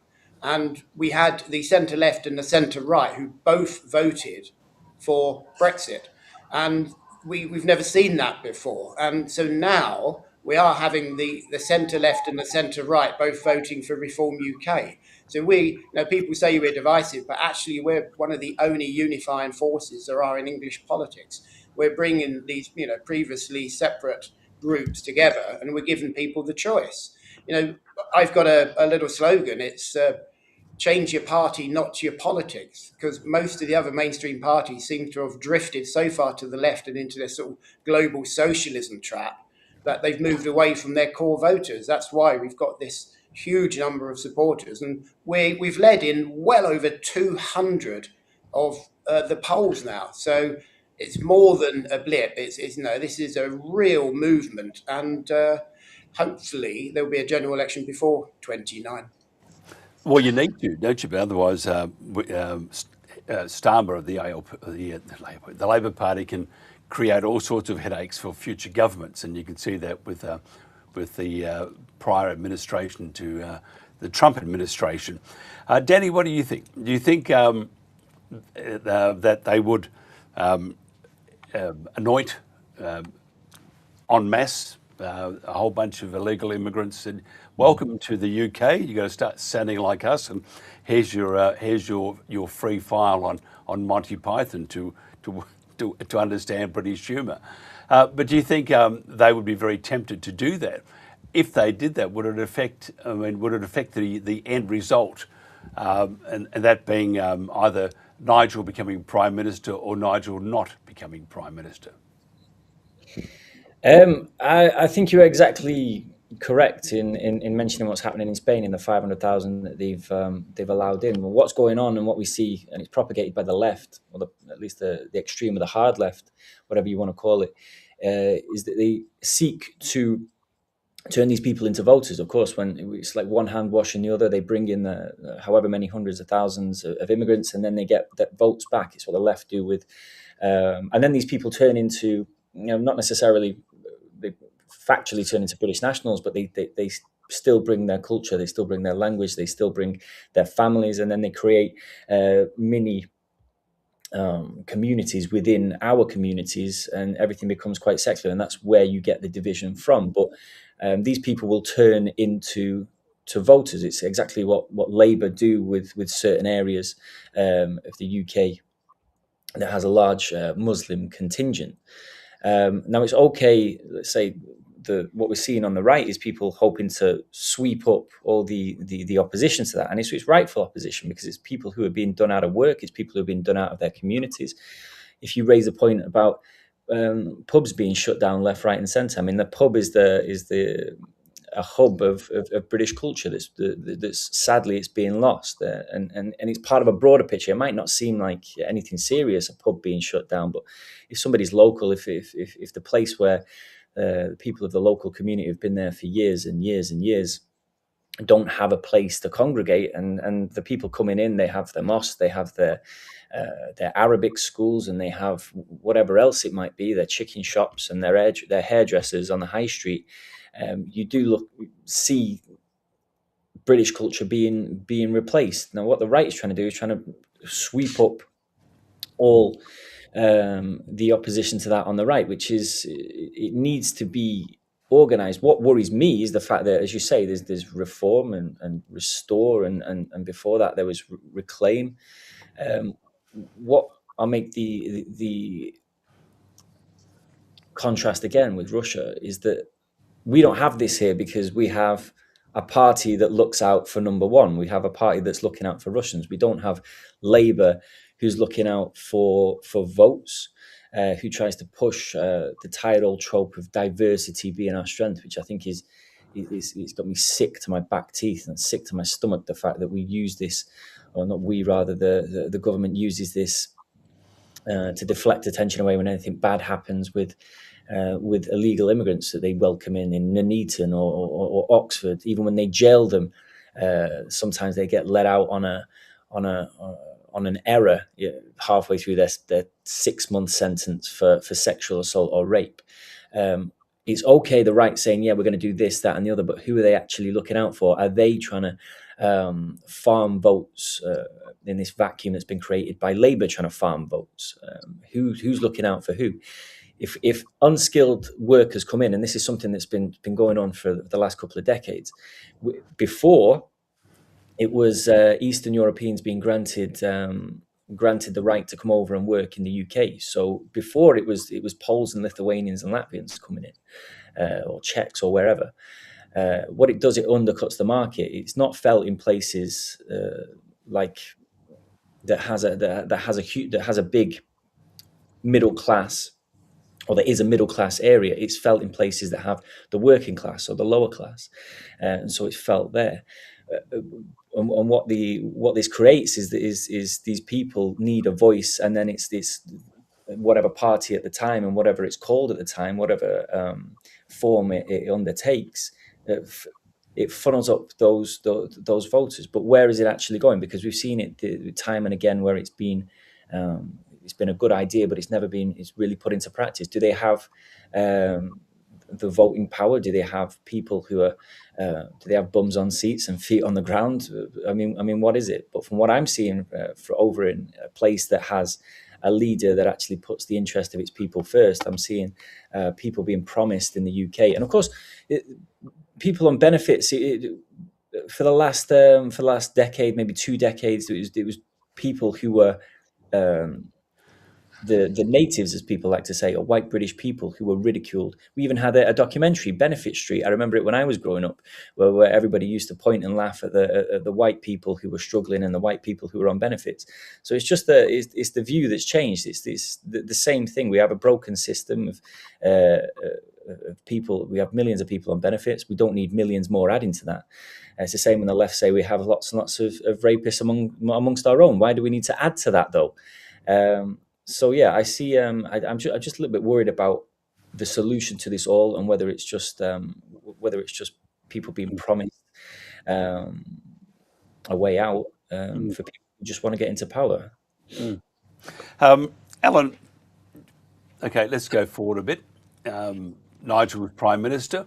You have a massive problem with illegal immigrants. What does he do? Does he do a Donald Trump and send out a government agency to find all these illegal immigrants? And there's somewhere between 20 and 40 million in the US at the moment. And so far, Donald Trump he's kicked out 200,000 of those. So that leaves about 39, almost still 40 million illegal immigrants. So it's not going to work. What does Nigel do? How does he, first of all, how does he stop the illegal immigrants? And how does he root out the ones that are there already? Well, it's not rocket science, is it? It's actually quite easy. We've always managed to protect our borders before, and they're sort of leaking now by choice. It's quite easy. These aren't fast boats. These are not these sort of Cuban drug smugglers with their huge cigar boats with massive engines on the back that it's difficult to catch. These are dinghies with a tiny little outboard, and it's a very small piece of water, so we can patrol it. We have a navy. We have drone technology with infrared. These are really easy tasks if there's a political will to do it. So we can stop the boats literally within a week if we want to, if there's a political will. There's not at the moment. There will be when we're in power. So that's going to be the easy bit. The second bit, again, is actually quite easy with technology.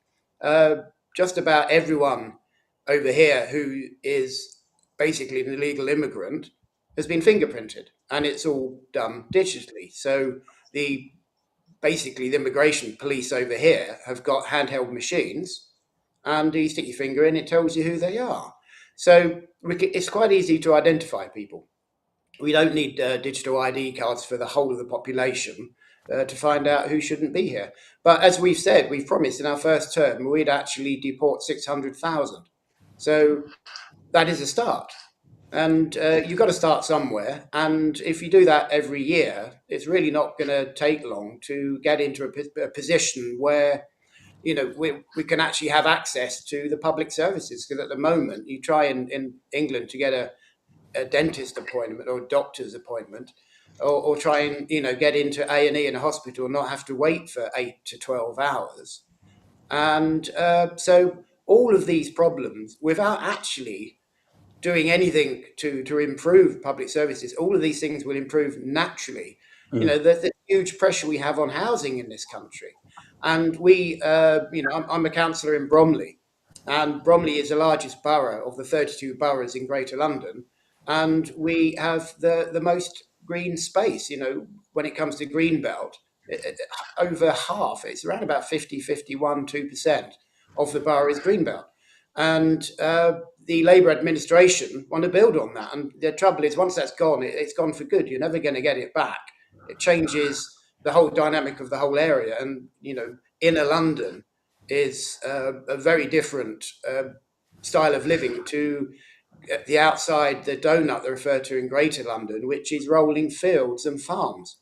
And we don't want to lose that. And it's happening on this watch. We're fighting it as much as we can, but we're fighting what looks like a bit of a crooked administration, because they certainly don't have the best interests of the UK citizen at heart. And that is absolutely obvious.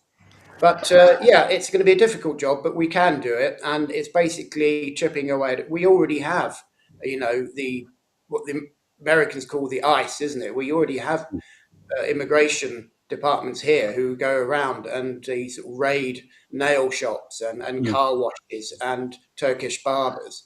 And so they round these people up. And I think, sometimes they're deported, sometimes they're put into unsecure bases, and then they're out again and they have to go and catch them again. So, detain and deport. It's 2 words. It's very simple. And don't let them come here to start with, because, the second their feet touches UK soil, they are a problem for us, and it's 10 times harder to solve that problem. So what we need to do is pick them up in the Channel, as we're doing at the moment. But instead of taking them to Dover, we take them to Calais. And under international law, we can do that. They'd love that. What are you doing? But we actually did that in Australia a few years ago under Tony Abbott. We stopped the boats, and we grabbed them and took them out to an island, which was actually, I think it was Nauru. And that's just an island made by bird droppings. So it was a pretty shitty place to go, but they went there, and then we went through the whole processes of either accepting them or saying no, thank you. So you could do that quite comfortably. You just stop the boats. There's the part I see when you mentioned, Alan, that 600,000 you're going to round up and send off. If you look at that realistically, and even though you might know where they are, you probably don't know where they all are. And secondly, the outrage, and false outrage too. You can't do that to these people. They've come over here. Their lives are in danger. But that's going to happen. You're going to have a lot of unrest, aren't you, in the streets if you go and kick out 600,000. And you will have to use the law enforcement to do that, because many won't want to go back. So how do you, so if you do that, you stop the boats with the Navy, easy. As you said, send them back to Calais. I'm sure the French will love that. A second thing is you go and round up all these illegal immigrants. If you look at the US, they tried to do that. They got 40 million illegals there. They got 200,000 so far. And if you look at the US, it's in turmoil because the do-gooders are going to make sure that the government, which was his government, aren't going to succeed. Can you see the same thing happening? How does Nigel get around that? Because you will have enormous amount of civil unrest. Well, yes, but it's a very, very small group of people. The trouble is they're very well organised and are very well funded, because this is a global issue, and it's funded globally and it's controlled globally. But in this country, we have organisations which are practically sort of homegrown terrorist cells. We've got organisations like Hope Not Hate and Stand Up to Racism. And the Socialist Workers' Party is linked to these two as well. And a lot of these are set up as charities. And, journalists are now taking deep dives into these organisations, and they're finding they're all interlinked. They all have the same sort of offices for this, for that, and the people that run them are all interlinked as well. So it won't take too long to actually discover who the extremist hard left-wing cells in this country are, and actually shut down their operations. What we need to do with deporting, it's going to be initially difficult, but it happens already. And what's stopping it is the courts, the international law. And our government under Blair and Brown discovered that you cannot tie the hands of the next government. So any bill you put through Parliament can be reversed by the next government. But international treaties are a lot more difficult to actually reverse. So that's why from then on, we've seen a lot of people who were lawyers, and we have another one running the country at the moment, a human rights lawyer. And that's why they are in that position, because they're using international law to stop us from deporting people. So part of our first week of operations would be to set in motion leaving the ECHR. So, we know what needs to be done. We've got some very good minds working on it. For civil unrest in the streets, these people will be detained probably in ex-military bases and then flown out of the country. Good luck trying to fight your way into a military base. Nothing that we can't get over or that actually would last very long. Danny, okay, you grab all the bad ones, grab, send them off. the country, and I'll ask Danny this one, the country they're sending it back to have got to accept it. What if they say, nah, no, you keep them? What happens then, Danny? It's a good question. I think that it is easier said than done to remove them. I think, well, I mean, especially if they've been vetted when they come in. Not all of them are. 600,000 sounds like a good number. Sounds like a good start. I think you keep giving the Americans, and I'm not a massive fan of the United States, but I think that the ICE have done a fantastic job to begin with. It's been a good start. I mean, we've seen people come out and use their cars and turn up armed to marches, to protest against ICE, to kick their cars in, to abuse ICE officers. But I think they've done okay. For what happens afterwards, if their countries failed or refused to accept them, I think you just need to get a lot tougher and just say, well, it's tough if you don't like it.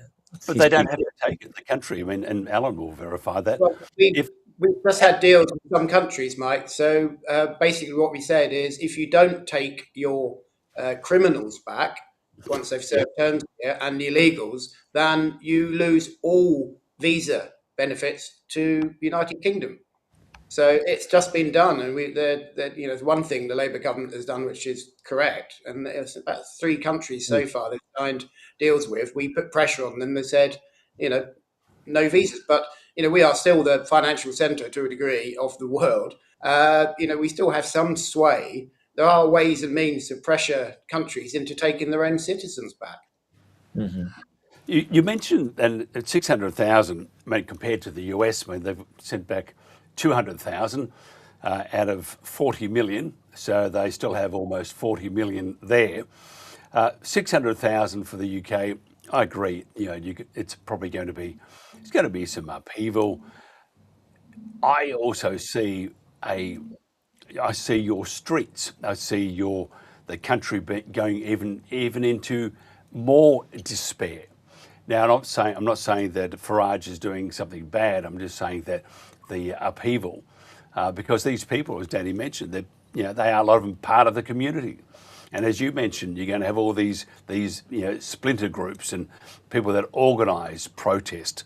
People get paid to protest, but you're going to have an absolute chaos on the streets, and it's not a good start. But I understand where he's coming from. Then you say that the countries, if they don't take them back, then you'll stop their visas. A lot of countries wouldn't give a rat's, and under international law, you can't do. You just can't plonk them into a country that they're not welcome. You just can't do that. So you mentioned Calais. You send them all there, wait for them to be processed, and negotiations and consultation with governments to take them back. Because if you do it right away, I can tell you now, looking at what happened with Australia, for example, we had an island that was made out of bird manure. You haven't got that luxury of that, and if you try and send them out to a country that's, whatever it's called, country X, and they say, nah, we don't want them, then you're stuffed. Well, the Rwanda deal was started and then ended by the next administration. So that was never given a chance. It wasn't big enough. I think it could only hold a few hundred people at one time. But, if you do expand that, and we are having conversations as a country with other countries to actually think Albania may be looking into it as well. So, at a cost, other countries will be an offshore processing centre. So it's having the political will here that really matters. It's not seeing a problem and then saying, oh, well, that's a problem and stop there. It's, well, how do we change that? How do we get around that? And there are ways. Get the right people on the job and it will happen. I'm just thinking, so we've still got 3 years to go. 3 and a bit years to go, unless there's an earlier election. I don't see that happening, but who knows? But if it goes for the full length of 3 years, what do you think, Danny, of the idea that instead of being on government handouts, that these particular asylum seekers or illegals start to do some work and get paid to do that work, jobs that the normal Brit wouldn't take. Would that work, do you think? Would that be a discouragement? Your job is to go and work in an abattoirs. Your job is to go and collect the dunnies, or bad jobs. So they actually have money coming in for doing work, and at the same time, the work that they're doing is not very good. And that might be an encouragement also to stop further illegal immigration. I don't think it'd be a deterrent. I don't know whether it'd be a good idea either. I mean, what we see now is lots of DEI hires. If you've ever been to the NHS, not only do immigrants tend to get doctor's appointments before white Brits, a lot of the workers at the NHS tend to be from an immigrant background. I don't base that on any statistics. I base that on walking into my local hospital. I mean, in the part of Manchester, the part of Trafford General Hospital, and a lot of the other Manchester hospitals are saturated with low-level workers who have a low level of the English language. I don't think it's good for the economy, because we're not going to just limit them to working in jobs that aren't particularly attractive and don't pay particularly well, because whatever they can get hold of, I think they would take with both hands. I don't think it would be a deterrent of any sort. What would be a great idea is if you had the nation, I think, was it made of bird excrement or whatever it might have been, if we find a patch of land and allow all these people to go and build a society of their own and see how far that gets them, and see the fruits of that particular labour, no pun intended. I think as part, what I do want to really say is that nobody's really bothered about those that do integrate. We've had, I mean, look at Frank Bruno. Is anybody going to tell me he's not British? There's lots of people who have integrated into society and who are proud Brits and who respect our ways, our traditions, and the flag. I think the island's a good idea. I mean, the people, It'd be a great idea. Let's see how far they get building their own society rather than leeching off ours. They were surprised at how fast the vegetables grew, because it's just pure fertiliser, but it grew very quickly. Alan, what's Reform's policy for the genuine asylum seeker? Well, when we leave the European Convention on Human Rights, we are going to create the UK version. When we get rid of the indefinite leave to remain, we're going to replace it with a visa system. Everything we're doing that people complain about, they seem to just stop the argument at the fact that we're getting rid of something. But obviously, everything we're getting rid of will be replaced with something that works in our favour and is better for the UK citizen. So with regards, sorry, what was the actual question? What's Reform's policy for genuine asylum seekers? It's exactly the same as it is now. The trouble is, it's too easy to game the system. So if you're a genuine asylum seeker, I think you go to any embassy in the world and you can apply for asylum. So that is not going to change. We're not, racist. We're not cold-hearted. Why do the hard extreme left always call us racist? And I gave this a little bit of thought yesterday, and it's basically, Mike, would you go down the pub and have a 20-minute chat and a pint with someone you know is a racist? You probably wouldn't. So depends if they bought me the beer. Yeah, but would you go down the pub and have a pint with someone who has a slightly different political leaning than you have? And yes, you would. You might even like what they say and agree with them, and you might even end up supporting them and, God forbid, voting for them. So this is why they do it. This is why we get the name calling. It's to shut down the conversation. It's a cancel culture on an individual level. They call everyone racist, and it's not because they have any evidence. It's purely as a way of attacking the normal progression of basically conversation, and they do it very well, unfortunately. But it's getting a bit stale and it's getting a bit boring.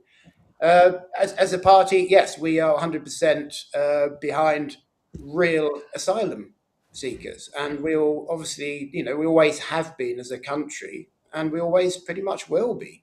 It's the people that are gaming the system. We have 200,000 illegals in this country now. It's bigger than our armed services. People should be worried. If these people get a voice and find a leader, what are we going to do with 200,000 people roaming the streets? It's frightening. Well, they already have. They already are electing people into power. Did anybody see the was it the West Midlands Police or some sort of the area of the Midlands that forbade? I've got to get this right. The Israeli football fans from coming to England. Craig Gilford.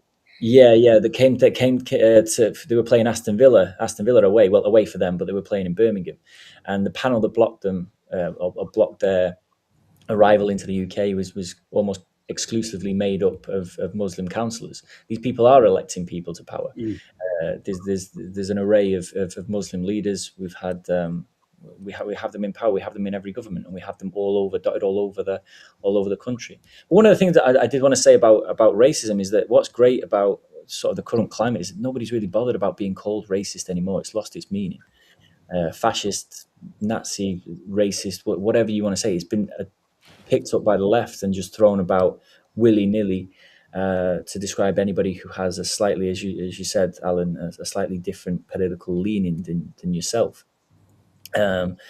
Also, the understanding of racism as well. I mean, what's always really bewildered me about the word is the fact that every race and every creed has always wanted their own race to survive and to prosper and to be continued. And I think at the moment, even when we talk about white British people who are worried about being replaced, they're called racist. But in fact, the meaning of the word, if we're talking about a race that doesn't want to be wiped out, or a race that wants to prosper and further itself, then it probably is. But there's nothing bad about that. There's nothing that should be. I mean, people are being called racist if they want to put a Union Jack up, or a Union flag rather, in the street. I think it's. I think the word has completely lost its meaning. But the good thing about it is now is that nobody cares, because they understand that. They understand that they're just being called names by people who can't accept someone who has a different opinion of them. People who need asylum, people who are seeking refuge, people have no problem with that.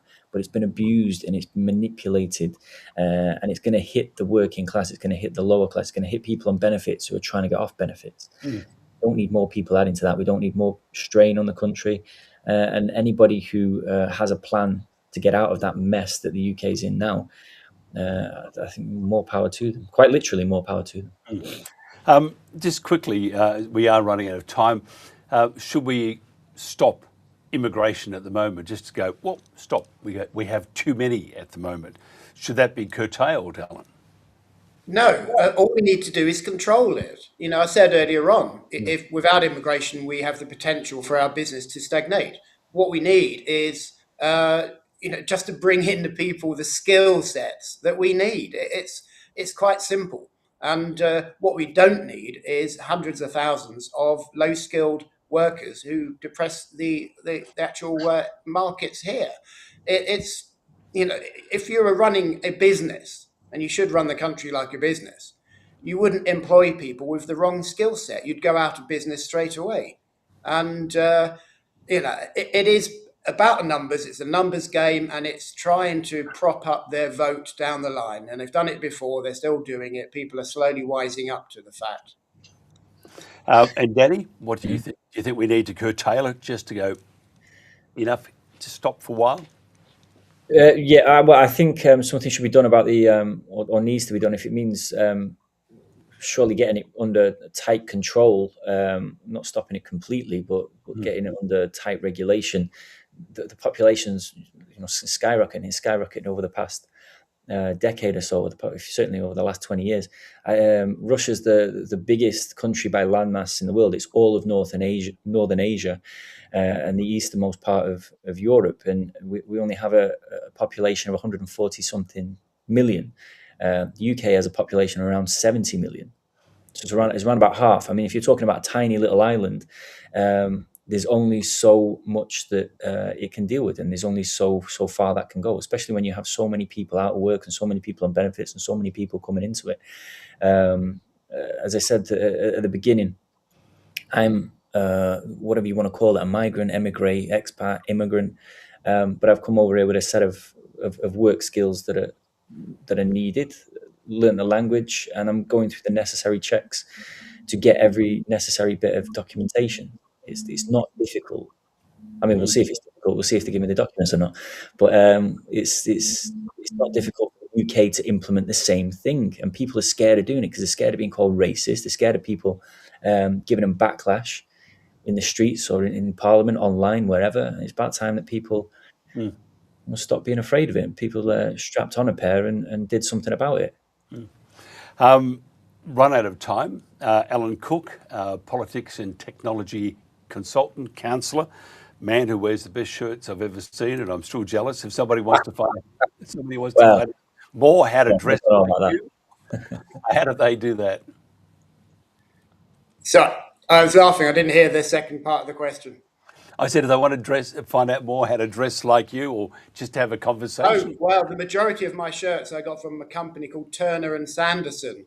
And I'm not sure they actually exist anymore, so you may have trouble there. But, it's an easy Google to look up some crazy shirts. It's one of the things I'm known for in the party, actually, is my shirts, but also the fact that I'm normally correct politically and not necessarily politically correct. So 2 things. You're very colourful, I can tell you that. And so, but if they want to just do, you have you're on X, I would imagine, and stuff like that? Yeah, you can find me via the party. Just Google my name, and I'm on X, GB News. I'm on Facebook. So come and join the party. And Danny, how do they find out more about you? And your shirt's nice too, by the way. I was going to say, I was waiting for a little bit of a compliment on mine as well. I just tend to raid my dad's wardrobe when I go back because he's quite a stylish guy, so I nick all his old shirts. But if anybody, God knows why they would, but if anybody wants to come and find me, it's Danny Wayne Armstrong with the @ at the beginning. I downloaded Twitter for my sins a couple of months ago. So if anybody wants to come and argue with me there and waste my time a little bit, they can find me there. Good on you. Hey, can you use X in? I thought Putin had stopped all that. You can use it with a VPN. Oh, good. Most people do actually. Most people have access to it, even those of an older generation. So yeah, you'll hear instead of the hello, you'll hear a spasiba, comrade. we need to talk to you. Visit Siberia, something like that. Anyway, they can say what they want. I'm not looking over my shoulder for anybody, so they can do what they want. Alan Cook and Danny Armstrong, thank you very much. This has been The Protagonists. Coming up next, The World Today.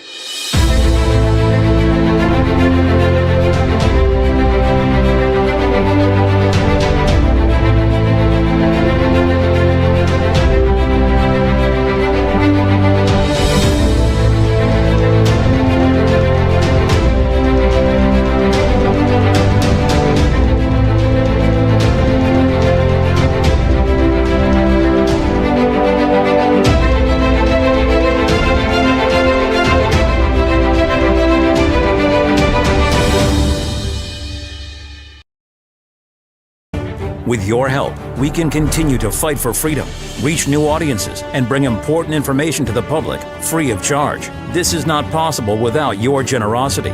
Join our quest for the truth and our freedom and donate today, telling it as it is. This is today's News Talk, The World Today. For The World Today, this is James O'Neill. Anti-grooming gang activist Tommy Robinson said he fled Britain with his family after police warned him that an ISIS-linked publication identified as Yalgar and tied to Islamic State Khorasan province has encouraged violence against him. Robinson shared a purported call with Bedfordshire police confirming the intelligence, which was flagged by counter-terrorism services. Although the threat was considered credible, police said it did not justify him carrying weapons. The development follows Robinson's acquittal in November on terrorism-related charges stemming from his refusal to provide his phone PIN during a 2024 border stop. U.S. Secretary of State Marco Rubio told the Munich Security Conference that globalism and mass migration threaten Europe's future, criticizing post-Cold War commitments to free trade, green deindustrialization, and open borders. He argued such policies cost Western jobs, weaken supply chains, and empower rivals like China, while mass migration destabilized societies. Rubio said controlling borders is a matter of sovereignty, not xenophobia. Despite the criticism, he emphasized that the United States and Europe remain bound by shared Western civilization, history, and faith, and urged transatlantic cooperation to revitalize rather than manage Western decline. Independent MP Rupert Lowe has launched a new political party, Restore Britain, positioning it as a tougher alternative to Nigel Farage's Reform UK. Lowe, formerly elected under Reform, said Britain requires full-scale restoration and outlined plans including private prosecutions tied to grooming gang cases and stricter immigration policies, arguing that more people must leave Britain than arrive. He also proposed cultural measures such as banning halal and kosher slaughter and prohibiting burqas. A poll suggests Restore Britain could win 10% of the vote, potentially splitting the right-wing populist electorate. That exists to serve the public, not simply protect itself. I've tried to work within the system, and I will continue to fight inside Parliament. But I can no longer pretend that the existing political structures are capable of delivering the scale of change this country now needs and at the pace that is now required. The will is simply not there. That is why today I am launching Restore Britain as a national political party. Google's Waymo is piloting a program in Atlanta that pays gig workers, including DoorDash drivers, to close robotaxi doors left open by passengers, which prevents the autonomous vehicles from operating. Drivers can earn payments, such as $11.25 in one reported case, for shutting doors so vehicles can return to service. Waymo is also partnered with roadside assistance firm Honk, which has paid up to $24 per door in Los Angeles. The initiative highlights operational limitations in autonomous technology. Despite expansion into 6 U.S. markets and a $126 billion valuation, Google's Other Bets division reported a $7.5 billion operating loss last year. Keir Starmer calls for bolstered defense spending against Russia. But in the face of these threats, there is only one viable option before us. Now, to break the convention of 1,000 speeches, we are not at a crossroads today. The road ahead is straight and it is clear. We must build our hard power, because that is the currency of the age. We must be able to deter aggression. And yes, if necessary, we must be ready to fight. This has been James O'Neill for The World Today. Port Macquarie is a beautiful destination. Many people come here for their holidays. Lots of people retire here, but it also seems to be a place where many young families have come and really make it their community. Wednesday mornings we have our Community Connect space, which all started when we built a relationship with Second Bite from Coles and also Oz Harvest, and we were getting food and we were thinking, how do we connect with the community? We knew isolation and loneliness was a big thing, and the cost of living has certainly affected so many people. But how could we use this as a way of connecting people together and connect them in relationship with us? We have just amazing volunteers who just care and love and just take an interest in people. They want to take part in what they can, so in a sense, give back. My name is Lee Miller and I've been volunteering for 21 years. On Wednesday mornings we sort through all of this food and put it out for the community members, and then we open at 9:30. Most people are grateful for it, and a lovely lot of people say thank you on the way out and even bless us, so that's just wonderful. it really helped me probably more than the people that were helped, because I was at a loose end in my life and I needed people in my life. I think the heart of the mission is about relationship. We want to see people come to know Jesus. We want to see people experience life and the hope and the freedom that comes from him. And we know that starts by relationship. It's not just by putting on a program, but it's about how do we connect with people and connect with their heart and be able to give them honor and respect. Our hope is that it is a ministry place where lives get lasting change. It's not just a momentary nice feeling, but there is actually deep and lasting impact in people's lives as they move forward. Everyone has a reason. It could be good grub, your liquid gold, or more golden years. For someone you know, for parents you don't, or because 1 in 3 of us will need blood in our lifetime. For every reason to become a donor, there's an even bigger reason: life.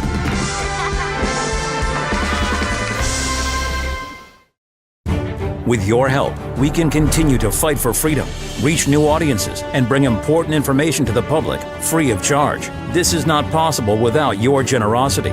Join our quest for the truth and our freedom and donate today, telling it as it is. This is today's News Talk, The World Today. The climate right now is no warmer than it's been many times throughout history. Our baseline is now the lowest that carbon dioxide has been in 600 million years. As far as temperature change, the IPCC's first report of 1992 showed that the medieval warm period was warmer than the present. Well, this didn't fit the narrative, so by the time the 1996 report came out, it was a completely contrived graph called the hockey stick. So what they did was they got rid of the medieval warm period and the Little Ice Age, and so instead of the graph doing this, they flattened it out, and then they added instrumental record on the end that looks like it's going way up. The point is that the people that are calling them out on it are not getting the media coverage. You know, because look, at this point there's billions of dollars going into the whole climate change narrative. A hoax about carbon dioxide in the climate has caused a global energy and economic disaster. This is today's News Talk, The World Today. And welcome back to The World Today. Enjoyed the Protagonists very much indeed, and thank you to Alan and also to Danny. Great conversation. And really, what do we do about immigration in the UK? You haven't got an island full of manure to send them to, but never mind. Shortly, we'll be joining David Atherton, but I've had this track here, and we plugged the artist quite nicely. It's a parody. For those who love Billy Joel, sit back and try to sing to this. You won't be able to. It's a parody about Starmer and sung by Jilly Bowl.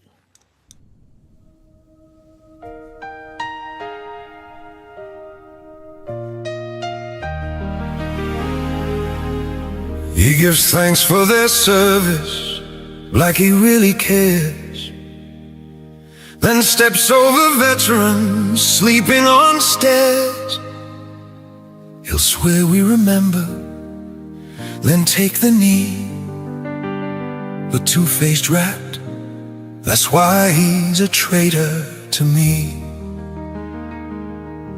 He will promise you everything just for a vote, then wipe his arse with the pledges he wrote. And he'll take what you give him, as long as it's free.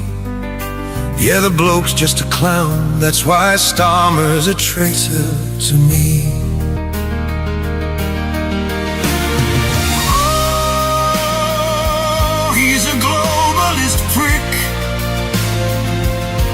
betrays young and old, a complete heartless dick.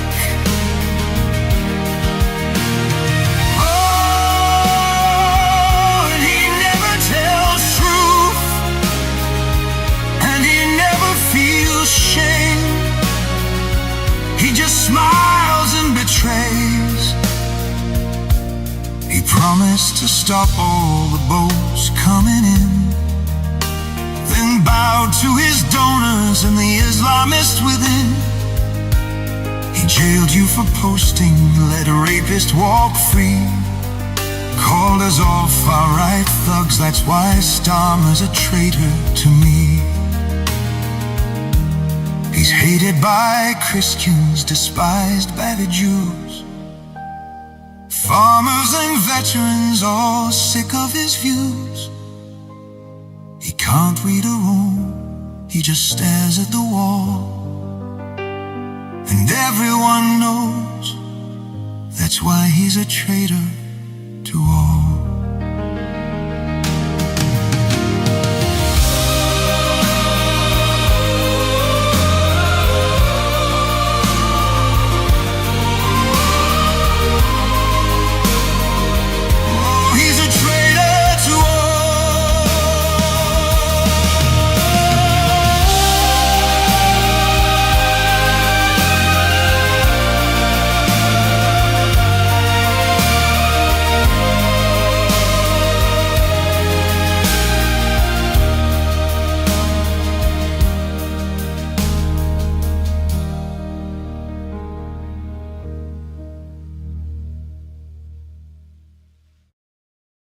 And back again, I love that one too, by the way. If you want to support that, you need to go to watpatriots.com. Some great music there, and he's doing a fantastic job. Just one guy, and doing a magnificent job. Just before we get into a commercial break, we're just waiting for David Atherton to join us. And he's looking for some pennies to put into the machine to power the electricity, to power his 1999 computer. I'm being very rude. I just want to mention, because I've been a big fan of a UK column for a long time. Well, not recently, but they did a wonderful, wonderful job. And I think many would agree. But the UK column, China and Intel Infiltration, Germ Warfare, Weekly Banter, is just BS. Let me tell you, it is propaganda. It is propaganda. You need just look at that. That's my opinion. And if you have so much about China, trying to convince your audience instead of talking about what you need to talk about, then one would assume that the propaganda is working very well indeed. However, having said that, we know that many have turned off because of the China syndrome. Pushing. Now, I'm not going to say anymore. We'll wait for a little bit later for that bit. But it is all BS. It is BS. It is propaganda.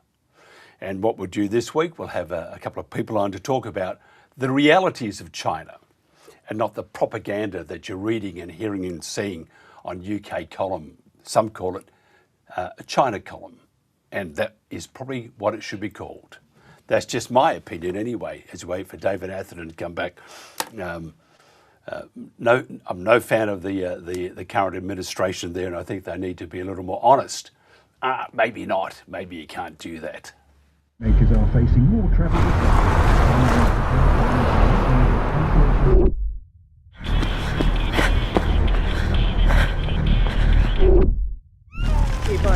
When we're on the go, it's easy to go into our own world.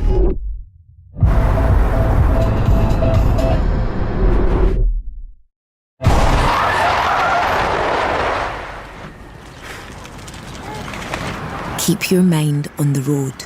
Our beautiful world is changing, withering, dying by the hands of those who don't value nature, even though we all depend on it for life itself.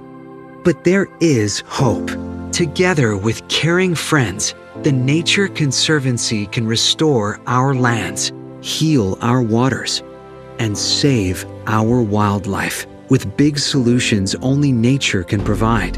But every day we lose more of the places we love, and we urgently need to save endangered lands, waters, and wild species. The actions we take today will determine the tomorrow we leave to our children and grandchildren. The water they drink, the air they breathe, the beauty they experience. To learn more about how you can help protect and conserve our beautiful world, visit nature.org today. Asthma is a growing problem, especially among children. Asthma affects the quality of life for millions like me every single day. My name is Chris Draft, and I have asthma. And I've spent more than a decade in the NFL tackling asthma on and off the field. Join me in the EPA in helping people control their asthma. Asthma is a lung condition that can be controlled through medication and by avoiding things that can make it worse. 3 steps are the solution to controlling asthma. Step 1, talk to a doctor. Step 2, make a plan. And step 3, get rid of things that can make it worse. Asthma can be tackled. For more information on asthma, log on to epa.gov/asthma. Our mission at Pets of the Homeless is really simple, and that's to keep vulnerable people and their pets together when they're going through a tough time. Back in 2015, Pets of the Homeless started with a 20-kilo bag of dog food, made it into small packs, put it in a suitcase, and it was just me walking down the streets of Melbourne, one woman on a mission to make a difference. I would share the story on social media. We've just hit 100,000 meals distributed today. And the community really responded positively, and it just grew from there.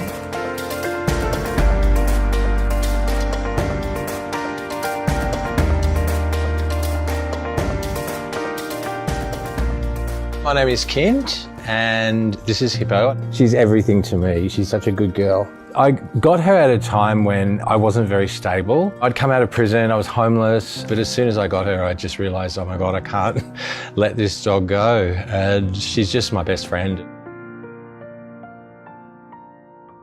Hippo had a canine equivalent of an ACL injury. I knew there was something really desperately wrong. It was agonising seeing her suffering. My caseworker put me in touch with Pets of the Homeless, and Yvonne said that they could help, and I was just so overjoyed. I wouldn't have been able to get through that medical incident without their help. Like, it just would have been impossible. That bond between us and our pet is very important. And when someone is going through a really tough time in their life, that bond becomes even more important. And that's what we're trying to protect at Pets of the Homeless. Who's that? Who's that? My favourite quote is, I always wondered why somebody doesn't do something about that. Then I realised I was somebody. My intention wasn't to actually start a charity. It was to help. It was just putting one foot in front of another, and that's how we got to where we are today.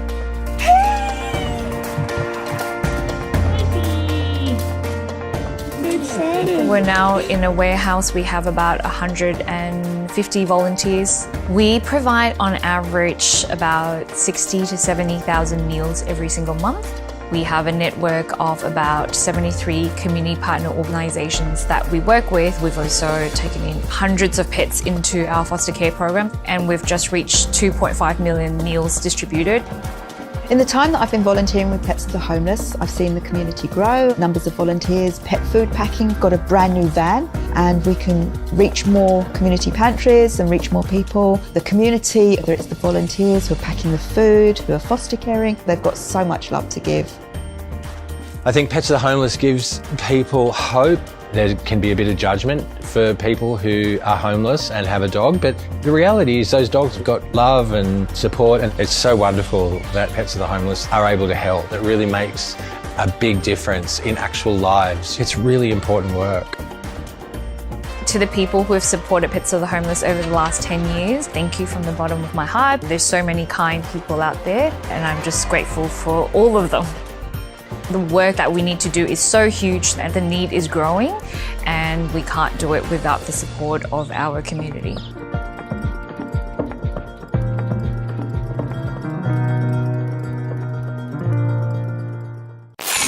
We're today's news talk, The World Today. And we're back again, fingers crossed. David Atherton is a political commentator, journalist, broadcaster, libertarian, an advocate for free markets and free speech. And finally, he's a self-proclaimed selfish smoker. He's also an astute an astute social and political observer of what is happening on the ground. We speak to David about the undeniable fear about social unrest in the UK and whether some type of civil war may erupt with the growing influence of Islam and the government's failure to resolve fundamental conflicts. David, thanks for joining us. We're not there. Let's try this one out. We just go back to this one here, and we will bring you in 1 second. There you are. We've almost.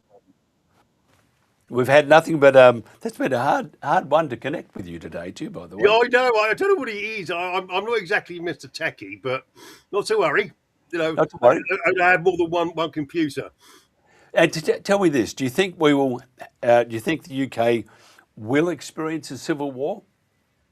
Yeah, I think it's a case of when rather than if. No, it was. I think Colonel Richard Kemp who observed that our leaders are far too spineless to deal with militant Islam, and it'll probably be left to us to do it. Now, I was at an advanced political party, Ben Habib's political party. I was reporting there, and sort of the anti-far types there, the far lefties there. They got all the police protection. I was assaulted. And someone tried to grab my phone out of my hand, and it was me. It was me. They bundled away. Exactly the same with Islam. And I assume everyone read about. I read about the Maccabi Tel Aviv fans that were banned from the Aston Villa match. No, this is pure naked racism and anti-Semitism. The reason it was banned. That the fans were banned, and nobody batted an eyelid, and there was hardly any major criticism of the Muslims and the individual Muslims who got this all done. We live in a two-tier society in Britain: two-tier justice, two-tier policing, and when the people who are at the top of the list for getting special treatment is radical Islam. Tell me about Tommy Robinson. Has he had his life threatened again? Yeah, so I'm led to believe. Yeah, me too as well. There is a leading. I was described as being. He's a Islamic fundamentalist journalist, shall we say? And he phoned up a private detective, and he was looking for my home address, along with Danny Roscoe and Maya Tusi, who's done a lot of work, who's of Iranian extract. Danny's a mixed race, centre-right person like myself in that respect.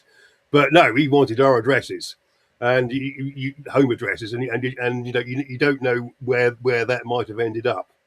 So yeah, Tommy Robinson's, I think it's called an Osmond warning, where the police write to you and say your life or your health is in immediate danger. I think he's had 4 or 5 now over the years. Now, this is the price you pay. This is the price that you pay for defending yourself against radical Islam. And where are the moderates? I would love to see a lot more moderates Muslims condemn what the radicals are doing. They're about to introduce a definition of Islamophobia. How will this help reduce the temperature? I probably think it won't. Well, first thing I'm going to do on when that comes into force is I'm going to write out all my list of Quranic verses I'm not very happy with, like 424, 434, 929, 930. One deals with it's okay for. Well, it's a good question. Can I criticise Islam for the verses that are contained within the within it? 434. Deals with slavery. 424, I think, deals with you can beat your wife, and 929, 930 deals with hatred of Jews and Christians. There's an Arabic phrase that's still in use today. After Saturday comes Sunday, which basically means that once they've dealt with the Jews, the Christians are next. Tell me about the government. I believe they're inflaming. The Brits, I think they are not only the petrol, they're also the match. What do you think? The British government? you're obviously right. I'm just trying to put your comment into perspective here at the moment. No, Starmer. The problem Starmer has, he's plummeted in the polls. He's the most unpopular prime minister ever since polling began.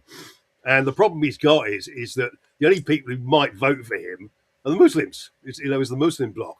But that's being sort of slowly being eked away by independent pro-Gaza Muslim MPs who are getting in heavily concentrated Muslim areas. Excuse me. And that's why he's pandering to them with regards to the anti-Muslim hate. I'm still yet to find a definition. Where is the line between legitimate criticism of an ideology and Islamophobia?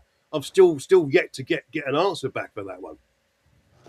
Tell me, so we have all this unrest. There's people have got knots in their stomach, and there's the whole community, or not whole, but many communities are just dissolving in front of everybody's eyes. What would a civil war look like? Northern Ireland. It won't be like the English Civil War of the 17th century. It won't be like that. We got two areas of the country, or the American Civil War. You got two distinct areas, and people get together with guns and knives and they sort of cannon and face each other in formal battles. It won't be like that. It'd be more of a low-level terrorist type civil war, whereby you think. I think it'd be very similar to what happened in Lebanon between 1975 and 1990, and what is possibly going on in Syria at the moment. Whether the government will take sides, a lot of people who have been writing about this saying no. It'll just be the non-Muslim population versus basically versus radical Islam and radical Muslims. I think you'll probably see lots of atrocities, mosques being blown up, churches being blown up, ambushes. It's going to be very nasty. It's going to be very violent. You're probably going to be talking about dozens of people being killed every year. But so you look at the history of the Troubles in Northern Ireland. Possibly also look at the Lebanese civil war that existed. It'd probably be between the two, and I don't expect the non-Muslims to win. Without help, the government, the non-Muslim population, I don't think will ever win. That's my opinion for what it's worth. How do we not have a civil war? What needs to be done right now? Is it too late? I think it's too. I think it is too late. What we theoretically, there's theory and there's practice.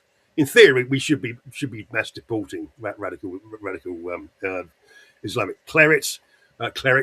We should be closing down radical mosques. We should be banning the Wahhabi and Salafist extremist imam colleges.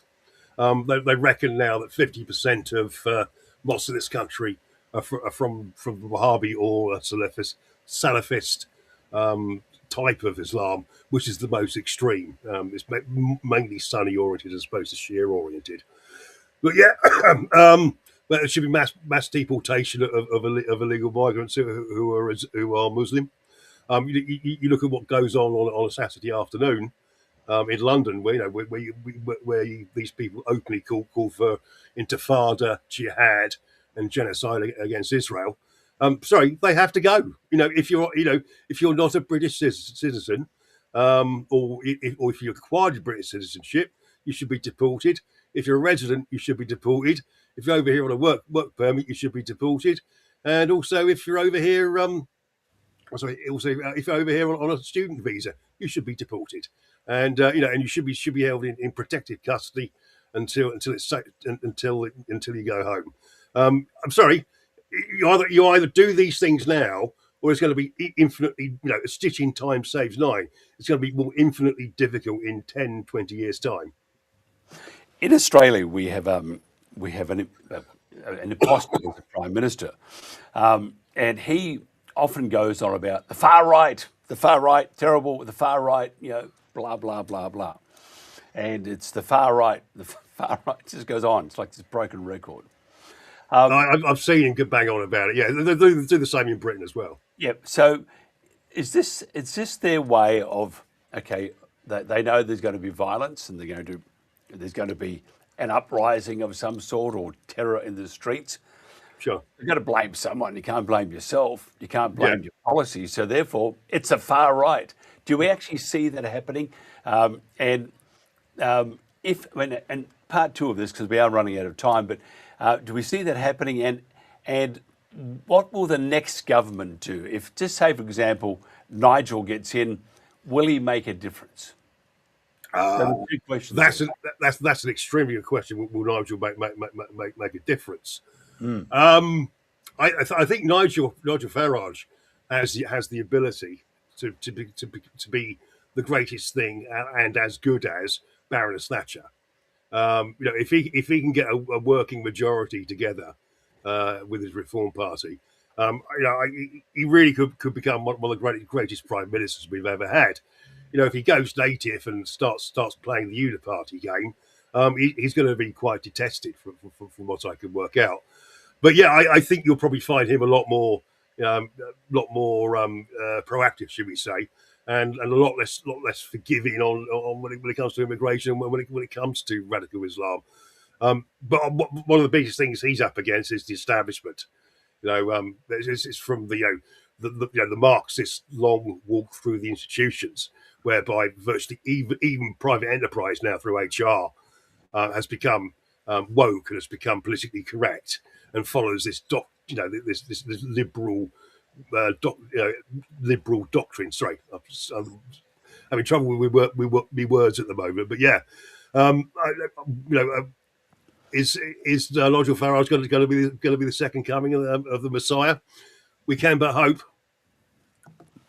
I don't know. The jury's out, in my opinion. What you need to do next time is, one, you need to get fit. No more smoking, because when you have to run up and down those stairs, instead of almost dying of a cardiac arrest, you'd be just breezing in, or get an elevator installed into your house. Oh, I've got the most appalling flu at the moment. I gave up cigarette smoking 8 years ago, and I'm now vaping. So you've given up. I gave it up. I gave up about 8 years ago. Yeah, I just keep it there for self-deprecation. Well, I apologise. I've been slurring you, saying that you're a smoker.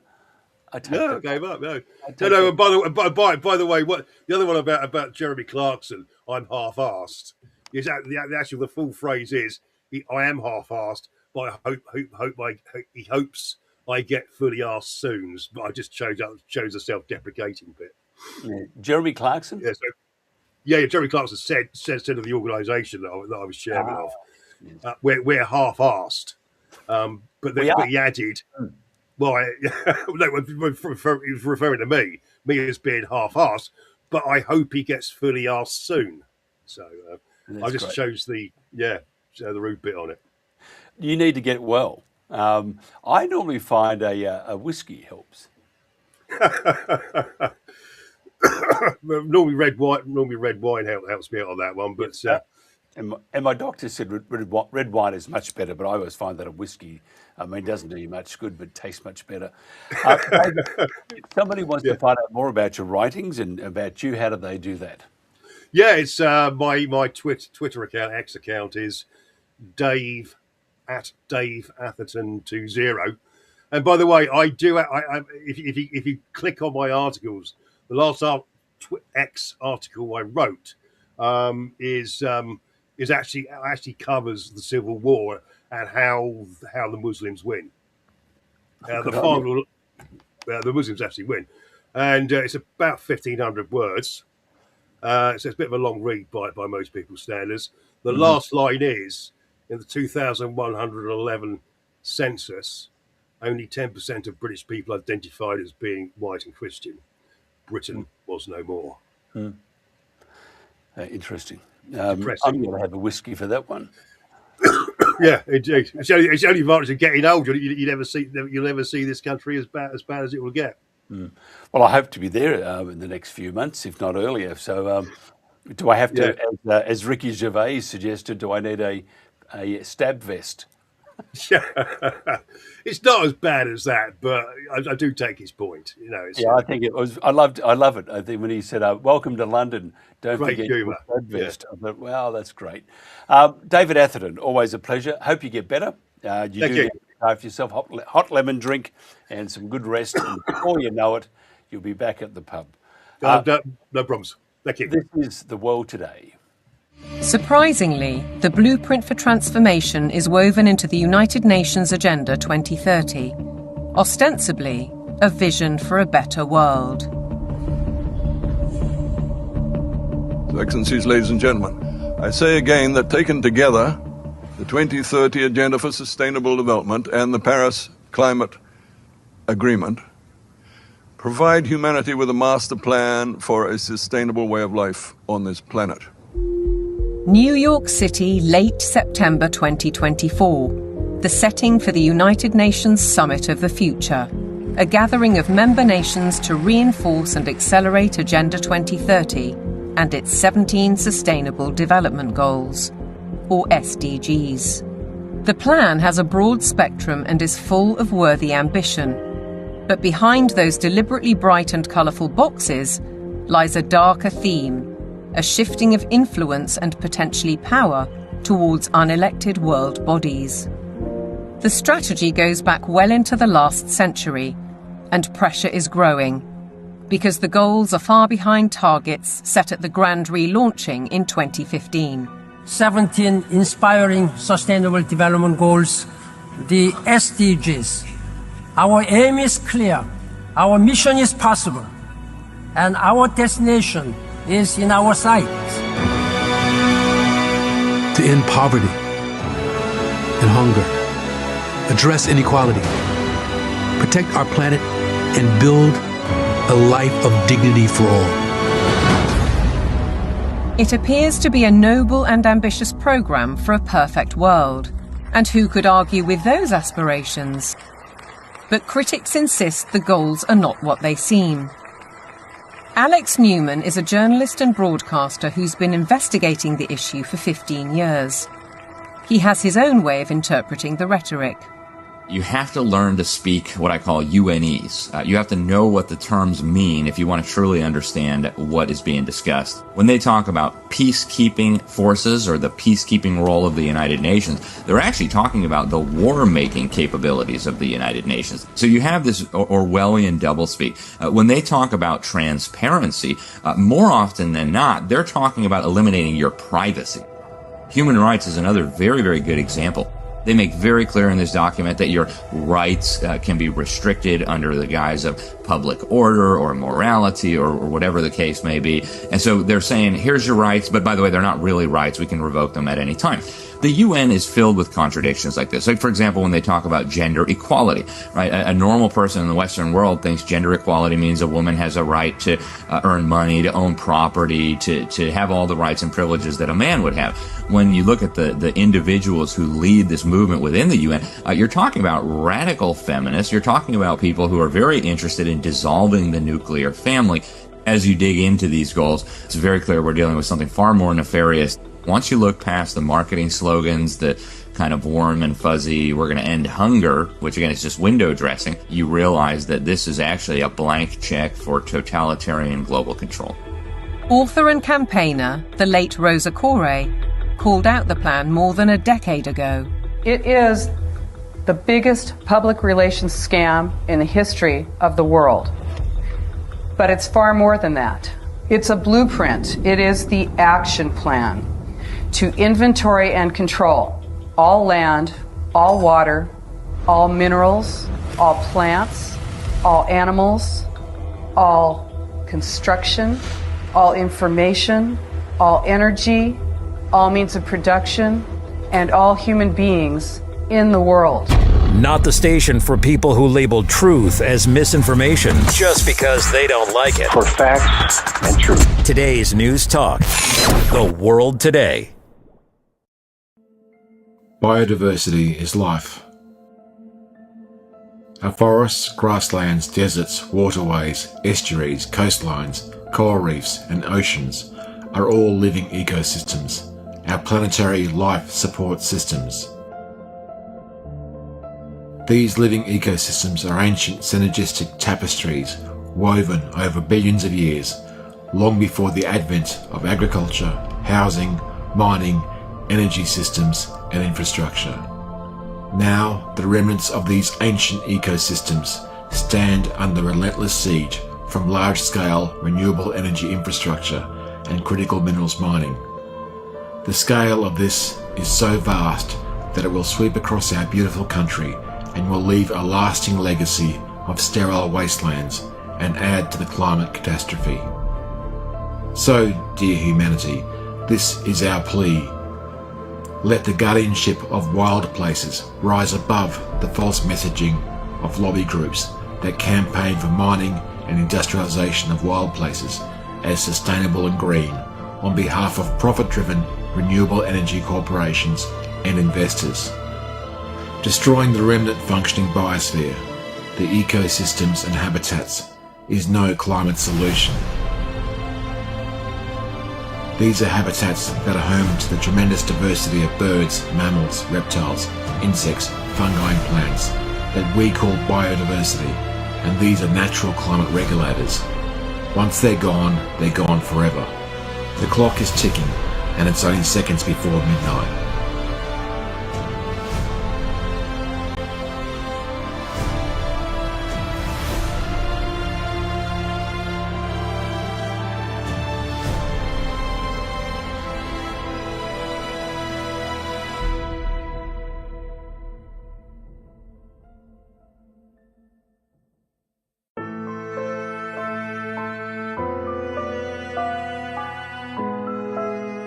But it's still not too late to stop this onslaught destroying Australia's remaining unique wild places and biodiversity that we cherish and love for now and for future generations.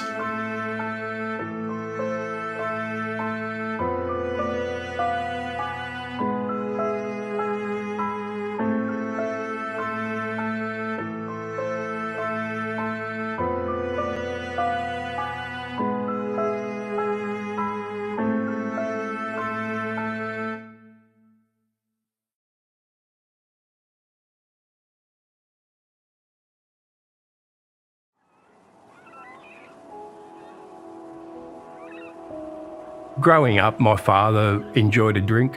It was just part of our culture. So you might have started drinking at 15 or 16, and so then it's just a slippery slope. As it affected me in the end, it was to the point where I couldn't even have money in my bank account because, I'd go to the pub or I'd go to the bottle-o. I started roofing in Sydney when I was about 20 years old. I had a crane come down on us. I jumped off the roof and the crane laid exactly down the line I was running. I could have ended up in a disability or life-threatening situation, and through that I developed PTSD. I medicated pretty heavily. I had a pretty pessimistic outlook on life. The glass was always half empty or whatever it was. You don't realise those things are impacting you so much. It's really hard to walk through the world. Depression and those negative feelings lead to thoughts that, you'd be better off not here. Suicidal thoughts are a terrible thing, You look at what you've given your family, you look at what you've taken away from your family. Dealing with that for extended periods of time and not talking to people about it is something that's probably taken a toll on me and my family that I didn't realise. My drinking got to a point where I was drinking in the mornings and, I had a job, and my boss told me, it wasn't good enough, and I was so lucky that, my boss took me to an AA meeting that night. When you walk into AA, it says on the wall, admit that you can't do this yourself anymore. The second thing is admit that you need God in your life. Having that written there and it just saying, try and turn to the Lord, I thought, well, rightio, now that's my chance. I met Robbie pretty early on. I sort of reached out to him and said, where do I go? And Robbie had been coming to the Salvation Army Church and he said, look, come with me. And we spent a lot of Sundays together. That was pivotal in what I'm doing now. I believe that I was brought here for a reason. I came into the church and I was lucky. There's just so many lovely people here. You know, it's the community as well as the church. One of the members prayed for me. And I think it was in nearly that time that my PTSD was healed and I felt like I belonged in a way. Walking close to the Lord has helped me use my heart more through worshipping the Lord on my own and connecting and drawing him close enough so that he could literally heal me. But when I start to fathom how much healing, glory, there's enough for everyone because that's how it's written, you know, it's never ending. One day after church, I was at home, had an opportunity to see the kids, and my littlest boy was there and he was 8. And he looked at me in a way that he'd never looked at me before in his whole life. That's because I was sort of talking to him differently. I was really lucky to have that moment and to see what could happen if I just keep doing the right things and keep walking with the light. That was something that was pretty amazing. I'm going through a bit of a hard season now, you know, with work and things. I think all I can do is move forward positively. But I really look forward to a future where I can see my kids and my boys grow up. So I really look forward to these next years to live a calm, peaceful life.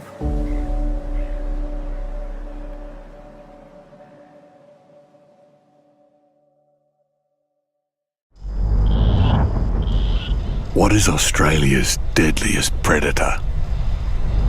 The one that hits with more than 30 Gs of force. Strikes in under a second. Leaves catastrophic injury in its wake. You won't hear it, you won't see it, not until it's too late. Australia's deadliest predator isn't found in the wild. It's on our roads. Speeding is the killer. With your help, we can continue to fight for freedom, reach new audiences, and bring important information to the public free of charge. This is not possible without your generosity. Join our quest for the truth and our freedom and donate today, telling it as it is. This is today's News Talk, The World Today. And welcome back. We've had one of those days we all go through it, but not to worry.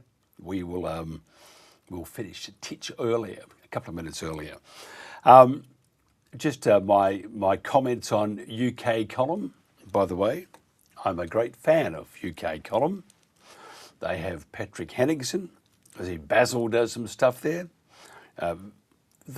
Both very good, very, very good people. Former TNT. We have, there's also the propaganda side of UK column, which they're pushing. It's propaganda. We know that. How great China is. But it is propaganda. And as simple as that. And they will probably reply back with something. But UK column, they're a great institution. Why would you want to, why not focus what you have been focusing on? Why would you sway towards China, for God's sake? Anyway, it's this. They can do it. And they can be open to criticism, which they don't like. But, a great institution, UK column. They are. And we don't wish them any harm at all. We're just wondering why the hell they're pushing the China thing. China syndrome. Who knows? From Jeremy Nell, who would have to be very much of a lightweight. Carl Jarr is there. I know Carl. He's a good guy. He's a very good person. But it is propaganda. As simple as that. And for the other directors, if you're sitting there typing away, you have a great organisation. I'm not saying it's not, but you are doing the bidding for another country. You're propaganda. Quick, type that out. He's doing some bad things. I'm not saying they're bad about it. I mean, many are saying what I'm saying, but you're a very good institution, and wish you nothing but the best. But as for the Chinese propaganda, it doesn't work. Anyway, glad you had a nice trip. It was good that your donations, paid for the trip for the people to go to China, to explore China again. And, my wife's been to China about 15, 20 times. But it is propaganda that you're doing at the moment. You are pushing China. Anyway, good luck. Good luck with your projects, as they would say. And for all the other stuff, keep up the good work. Simple as that. As for the Chinese stuff, I give it a miss. Otherwise, it will not end well. And more about that too in future days. And we'll have some people on to talk about the realities of China and not the propaganda that you're being told. Can't wait for the reply or no reply, because I'm not having a poke at the people that work there. I'm having a poke at your direction for the Chinese propaganda. Have a nice one. I'll catch you tomorrow. We don't have any propaganda here. We don't sway either way. And can't wait for some very exciting news, God willing. And then we'll see what happens then. For some, it's going to be a very interesting day when we start. Thank you so much for your time. And to those at UK Column, have a lovely day. I'm sure you will. This is The World Today.